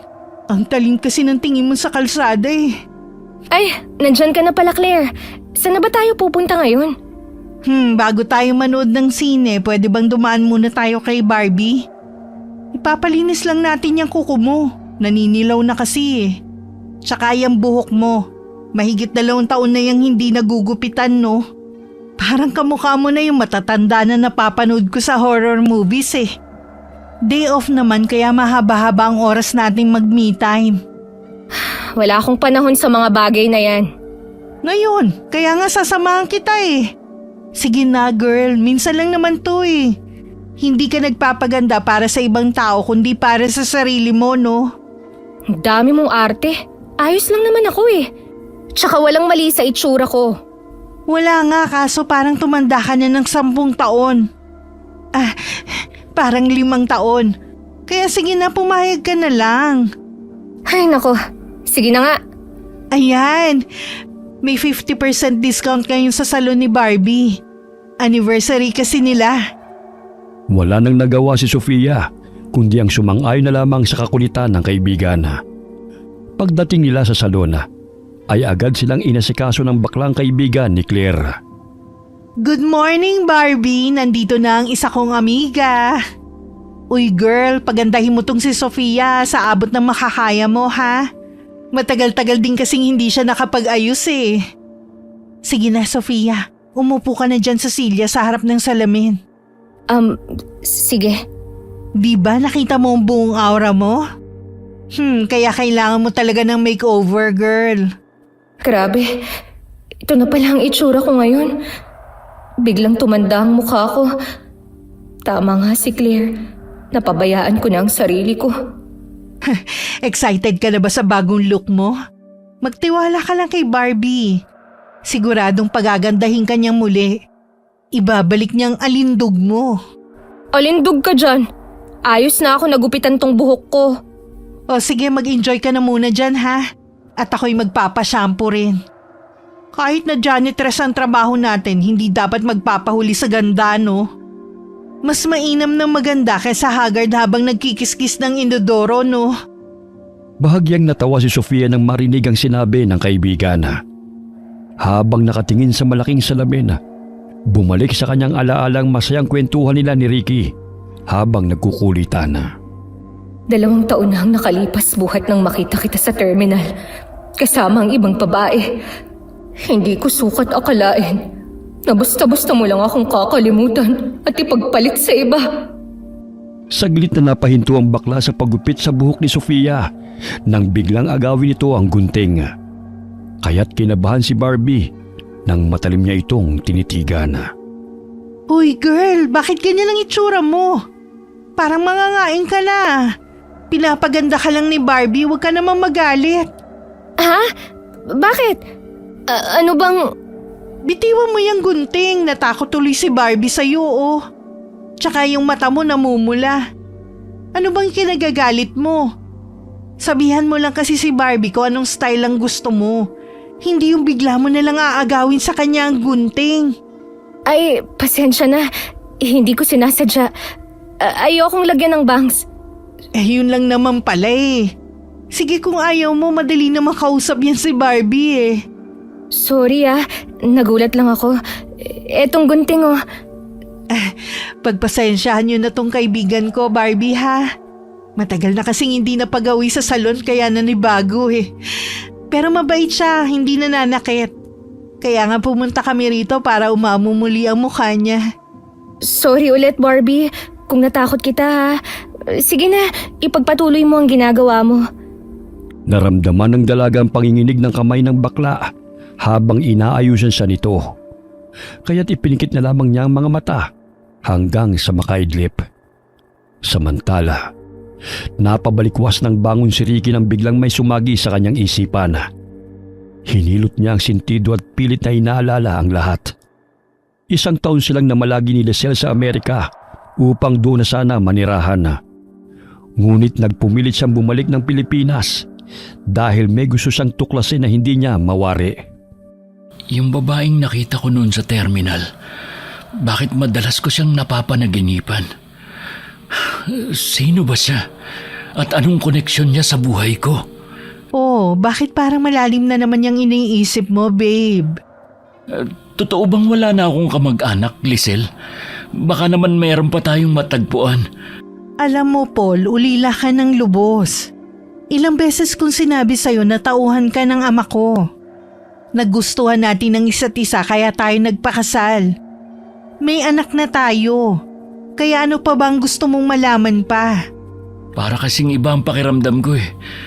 Hindi ba naaksidente ako at walang maalala pagkagising ko? Paano kung may totoo pala akong pamilya na naghihintay sa akin?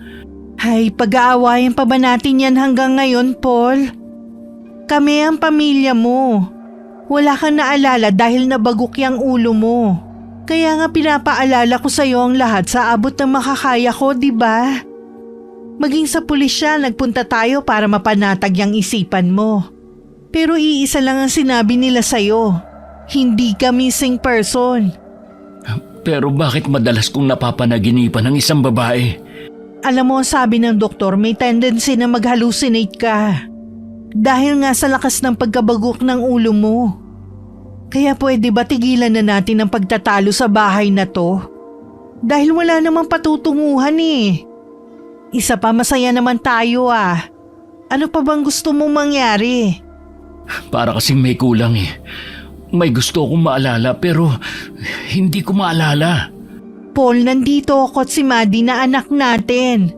Hindi pa ba kami sapat para maging masaya ka? Kami ang pamilya mo at wala nang iba, okay? Maalab na halik ang iginawad ng babae kay Ricky. Mahigit 2 taon nang nakakalipas. Buhat ng matagpuan niya si Ricky na naghihingalo sa kalsada.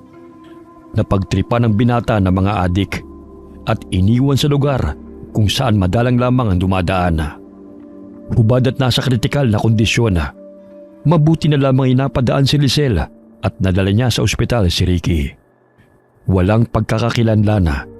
Kaya nang bumuti ang kalagayan ng binata, ay napagpasya nitong magsama na sila kapalit ng namayapa nitong nobyo at tinawag niya ito sa pangalang Paul. Hindi ko hahayaan na mawala ka sa buhay namin ni Maddie. Hindi na importante kung saan ka nang galing. Masaya na tayo, Paul.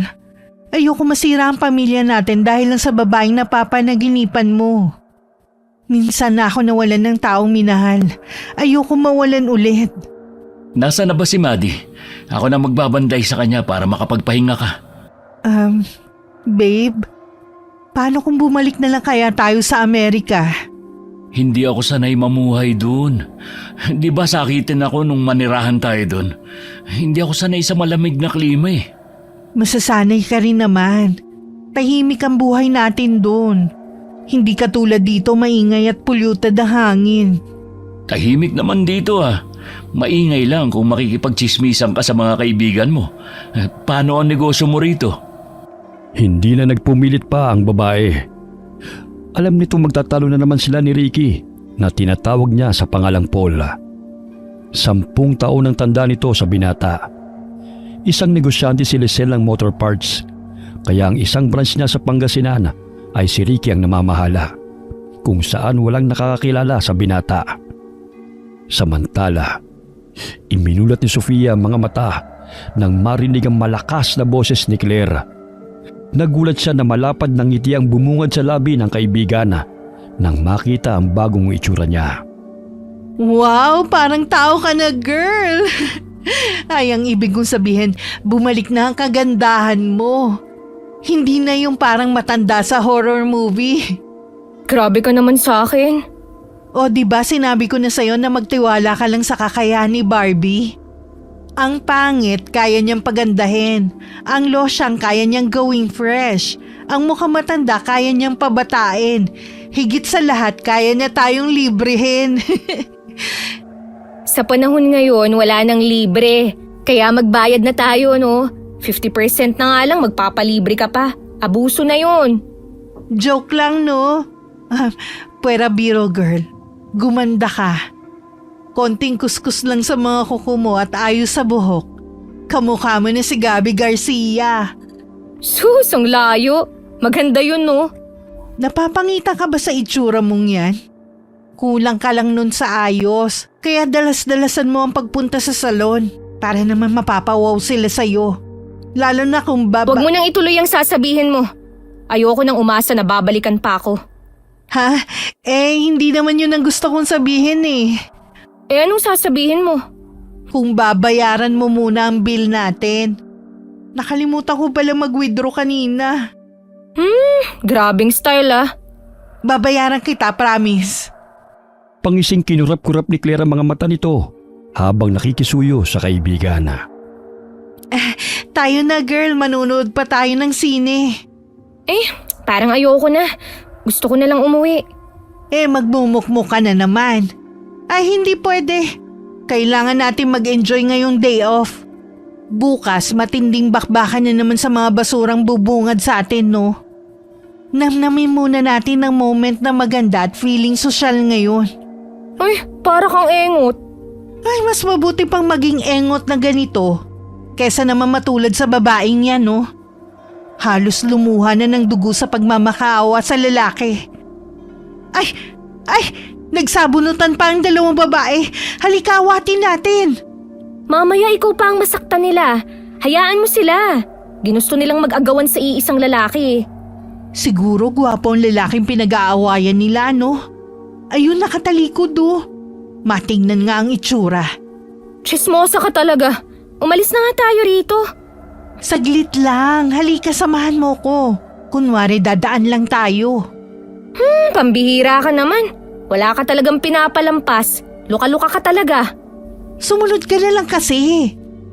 Muntik nang mabuwal sa kinatatayuan si Claire nang tumambad sa paningin nito ang itsura ng lalaki. Oh, wow! Akala ko mala Leonardo DiCaprio. Yung pala'y puwet ng kaldero. Baliw ka talaga no? Kaya hindi ka nagkakaroon ng boyfriend dahil luka-luka ka. Grabe ang lalaking pinag-aawayan ng dalawang babae. Hindi ako makaget over. Siguro ang galing mambola at romansa ng lalaking yun, no? Halos magpatayan na yung dalawa Hayaan mo sila. Kung sino ang manalo, di congrats. Kahit pangit, manloloko na, no? Nakakatakot na ang panahon ngayon. Makakalampas kaya sa killer ang mukhang yun? Ewan ko. Tayo na nga. Bigla ko nagutom sa pagmumukha ng lalaking yun. Kinabag na yata ako sa kakatawa Sa tuwing kasama ni Sofia ang kaibigan, ay pansamantala niyang nalilimutan ang mga problema. Mula pa man noon, si Claire na ang kanyang naging sandalan at itinuring na kapatid. Ayun girl, masarap daw ang mga putahe sa restaurant na yun. Tsaka ang gwapo ng mga waiter. Baka ito na ang pagkakataon ko na makahanap ng lalaking magpapatibok ng aking puso. Kakain tayo. Hindi maghahanap ng kung sino. Doon tayo sa gilid ng bintana. Oh, di ba sabi ko na sa'yo ang popogi ng mga waiter dito Tahimik na umupo si Sofia habang patuloy na nagsasalita ang kaibigan. Hanggang sa lumapit ang waiter sa kanila at malagkit itong tinitigan ni Claire. Natapos silang kumain, ngunit hindi pa rin humihinto sa pagpapapansin si Claire sa lalaki. Hanggang sa magpalitan sila ng numero. Ite-text na lang kita mamaya, Jomar Grabe. Ikaw pa talaga ang gumawa ng paraan upang magkakilala kayo no? Kung hihintayin ko ang mga lalaki na lalapit sa akin, malamang lampas na ako sa kalendaryo, hindi pa ako magkakajowa. Suportahan mo na lang ako, girl. Tsaka paminsan-minsan lang naman ako nagpapapansin 8:00 na, kaya umuwi na tayo. Mamaya matunaw pa yung lalaki sa katititig mo Narinig mong sinabi niya kanina? Single siya, type niya ako. Kaya wag ka nang kumontra ha. Suportahan mo na lang ako sa love life ko. Sige. Sana lang mahalin ka niya katulad ng pagmamahal na kaya mong ibigay sa kanya. Ayan nga na naman Hindi na nawawala ang pagkanega mo. Tayo na nga. Mamaya hindi ka pa umuwi at hintayin mo pa yung si Jomar. Kulang na lang dumikit ka sa lalaking yun Lumipas ang ilang buwan ay nagkamabutihan sina Claire at Jomar. Araw-araw itong masaya nagkukwento kay Sofia hanggang napagpasya nilang dalawa na magsama sa iisang bubong.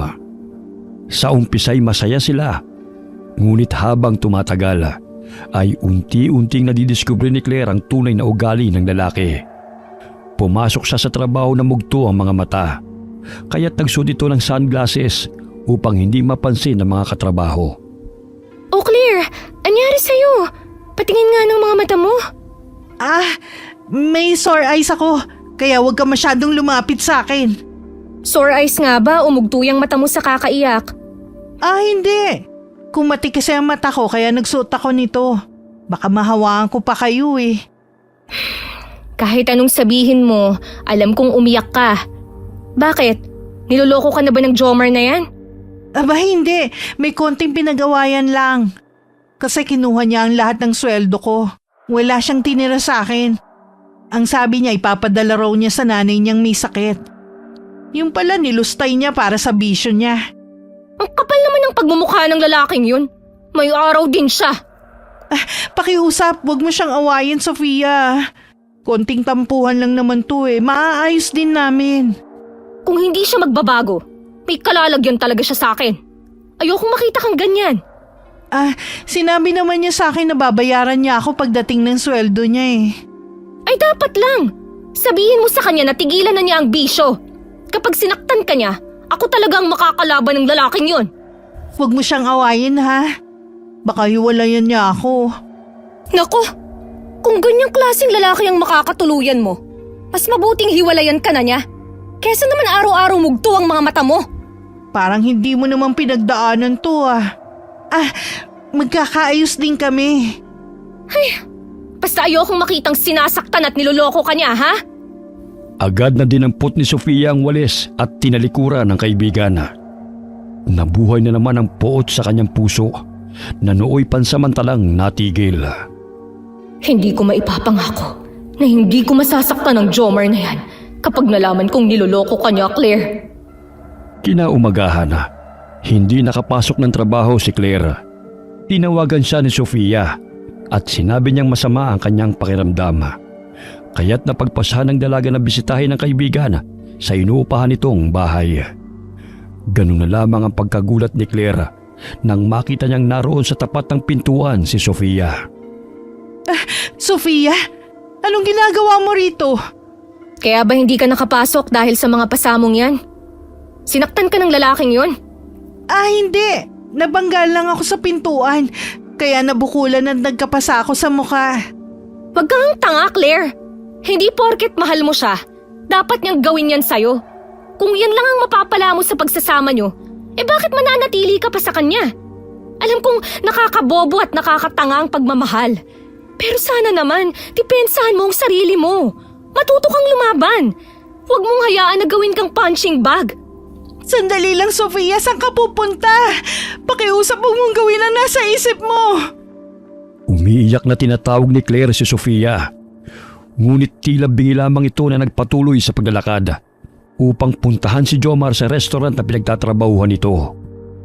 Subalit wala roon ang lalaki, kaya hinanap niya ito kung saan-saan. Hanggang sa matanaw niyang naglalakad ito kasama ang isang babae. Kahit madilim na hindi siya nagkakamali na si Jomar ang lalaking yun. Kaya't sinundan niya ito hanggang sa marating nila ang isang bahay. Naninag niyang hinalikan pa nito ang babae. Kuyom ang kamaong nagkubrisa sa mga halaman. Hanggang masipat ng kanyang paningin si Claire na nooy tumatawag at nakikiusap na umuwi na si Jomar. Matagal na kaya niyang alam na may babae ang kinakasama niya? Hindi pwede to. Kailangang bigyan ng leksyon ng Jomar na yan. Sinampal niya si Claire at kinaladkad. Walang iya talaga siya. Aray, Jomar! Nasasaktan ako! Nakikiusap ako sa'yo, umuwi ka na! Ayusin natin to! Kakalimutan ko ang lahat ng ginawa mo. Pakiusap! Huwag mo kong iwan! Hoy, Jomar! Sinong nagbigay sa'yo ng karapatan na saktan ng kaibigan ko? Binabalaan kita, lumayo ka sa kanya! Sofia, nandito ka? Bakit ka nagmamakaawa sa walang kwentang lalaki na yan, Claire? Pinubugbog ka na nga! Ikaw pa tong luluhod sa kanya! Lumayo ka sa lalaking yan! Hindi siya karapat-dapat sa pagmamahal mo! Sinabunutan at dinuraan pa ng lalaki si Claire sa muka at sinabing pera lamang nito ang kailangan niya. Nanindig ang mga balahibo ni Sofia sa buong katawan nang marinig ang sinabi ng lalaki. Kaya hindi niya napigilan ng galit at nagpalit ng anyo bilang aswang na ikinagulat ng dalawa. Pinamit mo lang si Claire upang perahan at matustusan ang mga bisyo mo! Wala mo bang kinamumuhian ko ang mga manluloko at hayop na katulad mo, Jomar? Hindi ko mapapalampas ang pananakit mo sa kaibigan ko! Ikaw ang killer. Ano nangyari sa mukha mo, Sofia? Bakit para naging kampanerang kubay ang itsura mo? Layuan mo ang lalaking yan, Claire! Mas masahol pa sa hayop kung ituring ka ng lintik na yan! Huwag mo siyang saktan, pakiusap. Konting tampuhan lang to. Sige na, hayaan mo na kami rito. Bakit hindi? Nakalimutan mo na ba ang ginawa niya sa'yo? Pagkatapos niyang simutin ang lahat ng meron ka, ay basta-basta ka nalang iiwanan. Yan ba ang lalaking gusto mong makasama habang buhay? Turog na turog ka! Samantalang nagpapakasaya siya sa iba! Hindi ko kayang tingnan na lamang ang pananakit niya sa'yo! Kailangan niyang pagbayaran ng lahat ng sakit na ipinaranas niya sa'yo! Sofia, wag! Pakiusap, bitiwan mo si Jomar! Hindi napigilan ng aswang ang puot na naramdaman. Paulit-ulit niyang kinalimutan ang lalaki gamit ang matatalas niyang mga kuko at dinukot ang puso nito at pinisa. Lumabas ng bahay ang babae dahil sa mga kalabog na narinig. Bigla itong hinimatay nang tumambad sa paningin nito ang aswang. Kahit patay na si Jomar, ay paulit-ulit na hinahampas pa ng aswang ang katawan ng lalaki sa lupa dahil sa matinding galit. Hindi ko pinagsisisihan na pinatay ko siya dahil wala siyang karapatan na saktan at pahirapan ka. Ngayong alam mo na kung sino ang pumapatay sa mga walang yan ang kagaya nila. Hindi kita pipilitin na ituring ba akong kaibigan. Ang importante sa akin ay ligtas ka mula sa demonyong Jomar na yan. Sofia, hindi ko inaasahan na magkakaganyan ka. Paano? Bakit? Hindi ko maintindihan. Mas mainam nang mabuhay ng mag-isa kesa makasama ang lalaking katulad niya. Sa susunod, huwag kang papayag na basta-basta na lang saktan ng kung sino. Kung hindi nila maibibigay ang respeto sa'yo, ikaw mismo ang magbigay nun sa sarili mo, Claire. Isa kang aswang, pero bakit ngayon ko lang nalaman sa tagal nating magkaibigan? Tumango si Sofia at mabilis na lumayo. Maya-maya'y dumating ang mga tao at hinabol siya ng mga ito. Naiwan si Claire na tulala dahil hindi makapaniwala sa mga nasaksihan. Bagamat hindi niya sinabi ang totoo kung sino ang aswang na pumatay kay Jomar. Bit-bit ang iilang mga gamit. Nagpalaboy-laboy si Sofia sa kalsada hanggang sa bumalik siya sa Maynila at nanatili sa terminal kung saan niya huling nakita si Ricky. Nagbabaka sakali siyang matagpuan niya ang dating kasintahan hanggang sa masipat ng kanyang tingin ang babaeng sakay ng kotse na kasama noon ni Ricky. Agad niyang sinundan ito. Ang laki ng bahay kung saan pumasok ang kotse. Mayaman ang babaeng yun. Kaya pala kinalimutan na kami ni Ricky. Maging si Nanay Tisha, ipinagpalit niya sa yaman. Mamanmanan ko ang bawat kilos nila. Gusto kong makaharap si Ricky. Hindi pwedeng maging masaya siya. Gayong miserable ang buhay ko. Masayang pinuntahan ni Lisel ang kanyang mag-ama sa kwarto. Ngunit matalim siyang tinitigan ni Ricky at saglit na iniwan ang kanilang anak sa katulong. Gusto kitang makausap, Lisel. Alam ko na mismo agad ako. Magbibihis lang muna ako, babe. Gusto ko ngayon din. Naaalala ko na ang lahat, Lisel. May pamilya ako. Bakit inilihim mo sa akin ang lahat? Anong pinagsasabi mo? Hindi kita maintindihan. Ang babaeng madalas na sumasagi sa isipan ko. Hindi lang siya basta isang panaginip, kundi siya ang babaeng totoong minahal ko, si Sofia. May ina ako naghihintay sa akin. Bakit mo sinabing wala na akong pamilya? Ang mga pulis na pinuntahan natin, mga kasabwat mo ba sila? Binayaran mo? Paul, maghunos dili ka. Hinaan mo ang boses mo. Pag-usapan natin to ng mahinahon. Pinagkait mo sa akin na makasama ang tunay kong mahal. Hindi Paul ang tunay kong pangalan, kundi Ricky. Patawarin mo ko, Paul. Ricky, kung nagawa ko mangilihim sa'yo ang totoo, naging desperada lang ako para bumuo ng pamilya. Pinaramdam mo sa akin ang pagmamahal na matagal ko nang inaasam-asam. Masaya tayo, kasama ang anak nating si Maddie. Paano si Sofia? Ang pangako ko sa kanya, si Nanay. Bakit? Bakit nangyari sa akin to? Pinaniwala mo ko sa kasinungalingan, Lisel! Halos mabaliw si Ricky sa kakaisip kung ano ang kanyang gagawin sapagkat batid niyang kinamumuhian na siya ni Sofia sa inaakalang inabandona niya ito. Kinagabihan umakyat ng pader si Sofia. Nakita niya ang gwardiya na nagbabantay sa guardhouse kaya't sa bandang likod siya ng mansyon dumaan. Marahan siyang lumakad sa bubungan sa anyong aswang. Humanda ka sa akin, Ricky. Matatapos na rin ang masasayang araw mo. Hindi ko palalampasin ang panloloko mo sa akin. May bata. Mahimbing na natutulog. Kamukhang kamukha siya ng walang iya niyang ama. Patuloy na lumakad ang aswang na si Sofia. Nakikita niya sa sliding window kung sino ang mga tao sa silid. Hanggang sa maninag niya ang lalaking balisa na natutulog. Abay, napaka-komportable naman ang kutsyon na tulugan mo, Ricky. Ang laki ng bahay na tinitirahan mo. Kaya nagawa mo akong kalimutan. Dahan-dahang binuksan ni Sofia ang bintana. Hindi nakalak yun kaya't agad siyang nakapasok. Napabalikwas ng bangon ng lalaki nang maramdaman na may matulis na bagay na sumusundot-sundot sa kanyang mukha. Sino ka? Kumusta ka na, Ricky? Kay tagal na panahon kitang hinanap, pero sa mansyon ka na pala nakatira. Sino ka? Anong kailangan mo sa akin? Bakit ganyan ang itsura mo? Napakasakit isipin na ang bilis mong makalimot. Sa bagay, sino ba naman ang hindi magiging masaya kung mabubuhay ka sa karangyaan? Maging ang sariling ina ay kinalimutan mo dahil lang sa pera. Sofia, ikaw ba yan?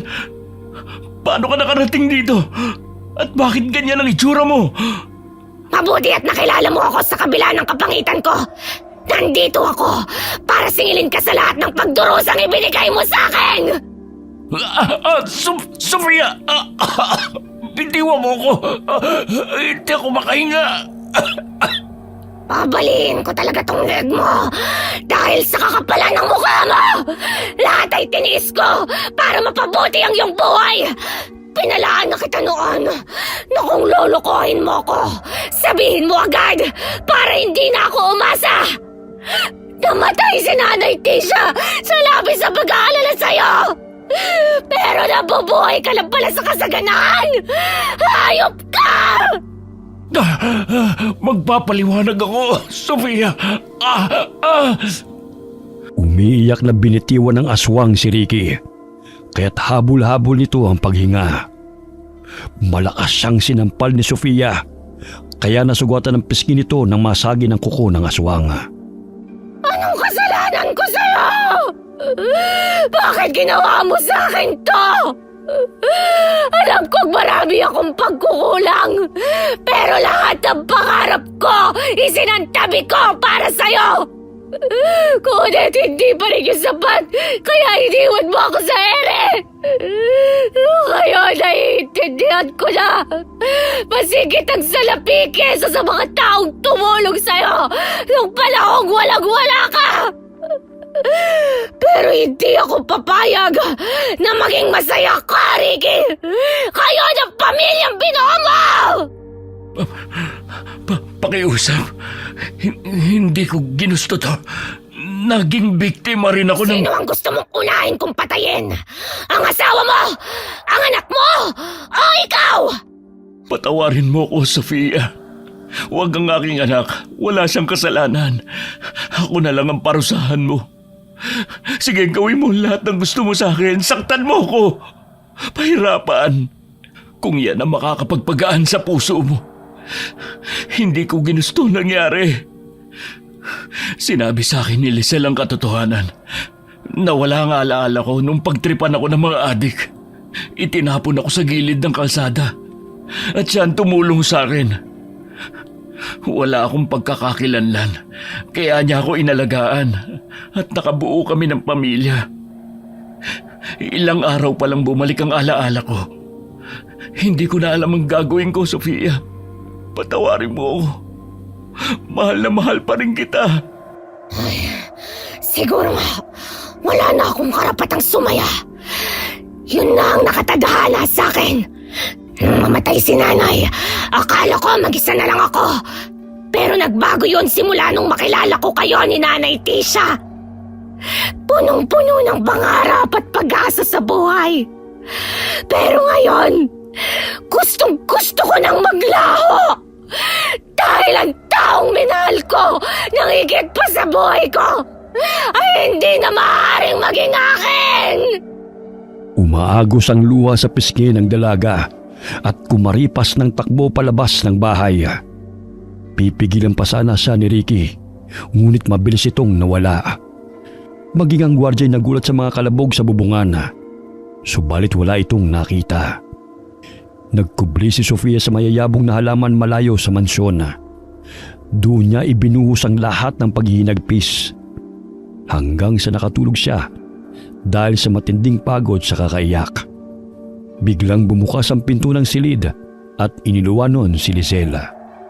Babe, ano nangyari sa pisngi mo? May naririnig akong boses dito sa kwarto mo kanina. Huwag mo akong hawakan. Ayos lang ako. Nakalmot ko lang ito. Sige na, bumalik ka na sa kwarto mo. Dito na muna ako sa guest room. Babe, alam kong galit ka sa akin. Sorry kung naging selfish ako. Kasalanan ko ang lahat. Umibig lang ako. Gusto ko lang ng masayang pamilya. Nangyari na ang dapat mangyari. Hindi na natin maibabalik pa ang nakaraan. Sige na, gusto ko na magpahinga. Kinabukasan ay naalimpungatan si Sofia dahil naramdaman niyang may humaplos sa kanyang pisngi. Bumungad sa kanya ang batang pulubi at binigyan siya nito ng tinapay. Napag-alaman ng dalaga na ulila na ang bata.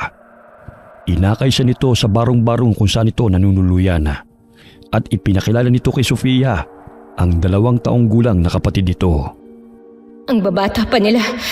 Si Kakay 7 taon pa lang, pero naaalagaan niya ang kapatid niya. Pambihira. Mas mahirap pa ang kalagayan nila kaysa sa akin. Ngunit patuloy silang lumalaban sa hamon ng buhay. Unti-unting naging masaya si Sofia kasama ng 2 bata. Tinawag rin siya ng mga ito na nanay. Napansin niyang hindi na siya sinusumpong ng pagiging aswang dahil sa positibong emosyon niya na ibinibigay ng 2 bata. Kailangan kong magbagong buhay para sa mga batang to. Itinuring nila akong nanay dahil sa pangungulila sa kanilang ina. Siguro'y nakatadhana akong makasama ng mga batang ito. Bukas sa bukas, maghahanap ako ng trabaho kung saan walang nakakakilala sa akin. Samantala, binalikan ni Ricky ang baryo kung saan ito dating naninirahan upang hanapin si Sofia. Pinuntahan nito si Claire nang hindi nito nadatnan sa bahay nila ang dating kasintahan. Hindi ba ikaw si Claire na kaibigan ni Sofia? Alam mo ba kung nasan siya ngayon? Ricky? Ikaw na ba yan? Oo, ako nga. Hinahanap ko si Sofia. Ang sabi ng mga kapitbahay, matagal-tagal na raw na walang tao sa dati naming bahay. Hindi ko rin alam kung nasan siya ngayon eh. Hinihintay ko nga rin ang pagbabalik niya. Alam mo ba matagal kanyang hinintay? Oo, kaya nga lang may nangyaring masama sa akin. Kung may balita ka sa kanya, ito ang calling card ko. Tawagan mo ako kagad ha? Sige, Ricky. Hinatid ng tingin ng dalaga si Ricky habang papalayo. Lingid sa kaalaman nila na masayang namumuhay si Sofia kasama ang 2 bata na itinuring siyang ina. Naging tagapagluto siya sa maliit na karinderya na pagmamayari ng matandang babae. Lumago ito dahil sa dami ng tumatangkilik sa putahing niluluto niya. Bagamat na natiling tikom ang bibig ni Claire sa tunay na katauhan ni Sofia. Dahil minsan nang ipinagtanggol siya ng kaibigan na isa palang aswang. Okay, sana po nagustuhan niyo ang kwento natin ngayon. Shout out po tayo sa Lugimba family from Pasay. Shout out kina Jean, Lot, Rona, Princess, Ella, and Datin or Datin. At syempre kay Ami Yong. Kumusta po kayo dyan sa Malaysia? Belated happy birthday sa apo ni Phoebe Ranyada. Hi kay Lilibeth and Aiko from Bahrain. Shout out sa mga taga Siena May Bake Shop sa Puerto Princesa, Palawan. Kumusta po kayong lahat dyan? Hi kay Rocky Manuke from San Fernando, Pampanga. Hi kay Jeremy Dize. Hi kay Vampire. Hi kay Genevieve Suko from Singapore. Hi kay Josefina Fuelas from Pasig. Happy birthday kay Vince Curvy Federizo from Tanay Rizal. Shout out kina Kalel, Krisha, Kiro, Alonso, and Dolita. Kamusta po sa inyong lahat dyan? Hi po kay Hani Austria from Japan. Hi kay June Mateo from San Ildefonso, Bulacan. Shout out sa lahat ng mananahi po ng Eskultura Garment sa Phase 1B, Ciudad Nuevo, Naic, Cavite. Kamusta po kayong lahat dyan? Shout out kay Meng Paraton, Mirna Lampasa at kay Michael Del Rosario. Kamusta po kayo? Hi kay Maribeth Gatapia from Paris, France. Shout out sa Alajids family or Alahids family. Shout out po sa Cabral family from Lemery, Batangas. Congratulations kay Estela Cabral da Silva for passing 2 exams in Switzerland. Hi kay Leonora Ventura from Quezon City. Shout out po sa Home Mart Household. Kamusta po kayo dyan? Hi kay Jocelyn Taipen from San Roque, Mabuhay, Zamboanga, Sibugay. Shout out sa Gilig family from Lapu-Lapu City. And hi po kay Chona Sotis. Alright, basta po lagi nating tatandaan na huwag po tayo makakalimot na magdasal, okay? Maraming salamat po sa inyo and God bless po sa inyong lahat.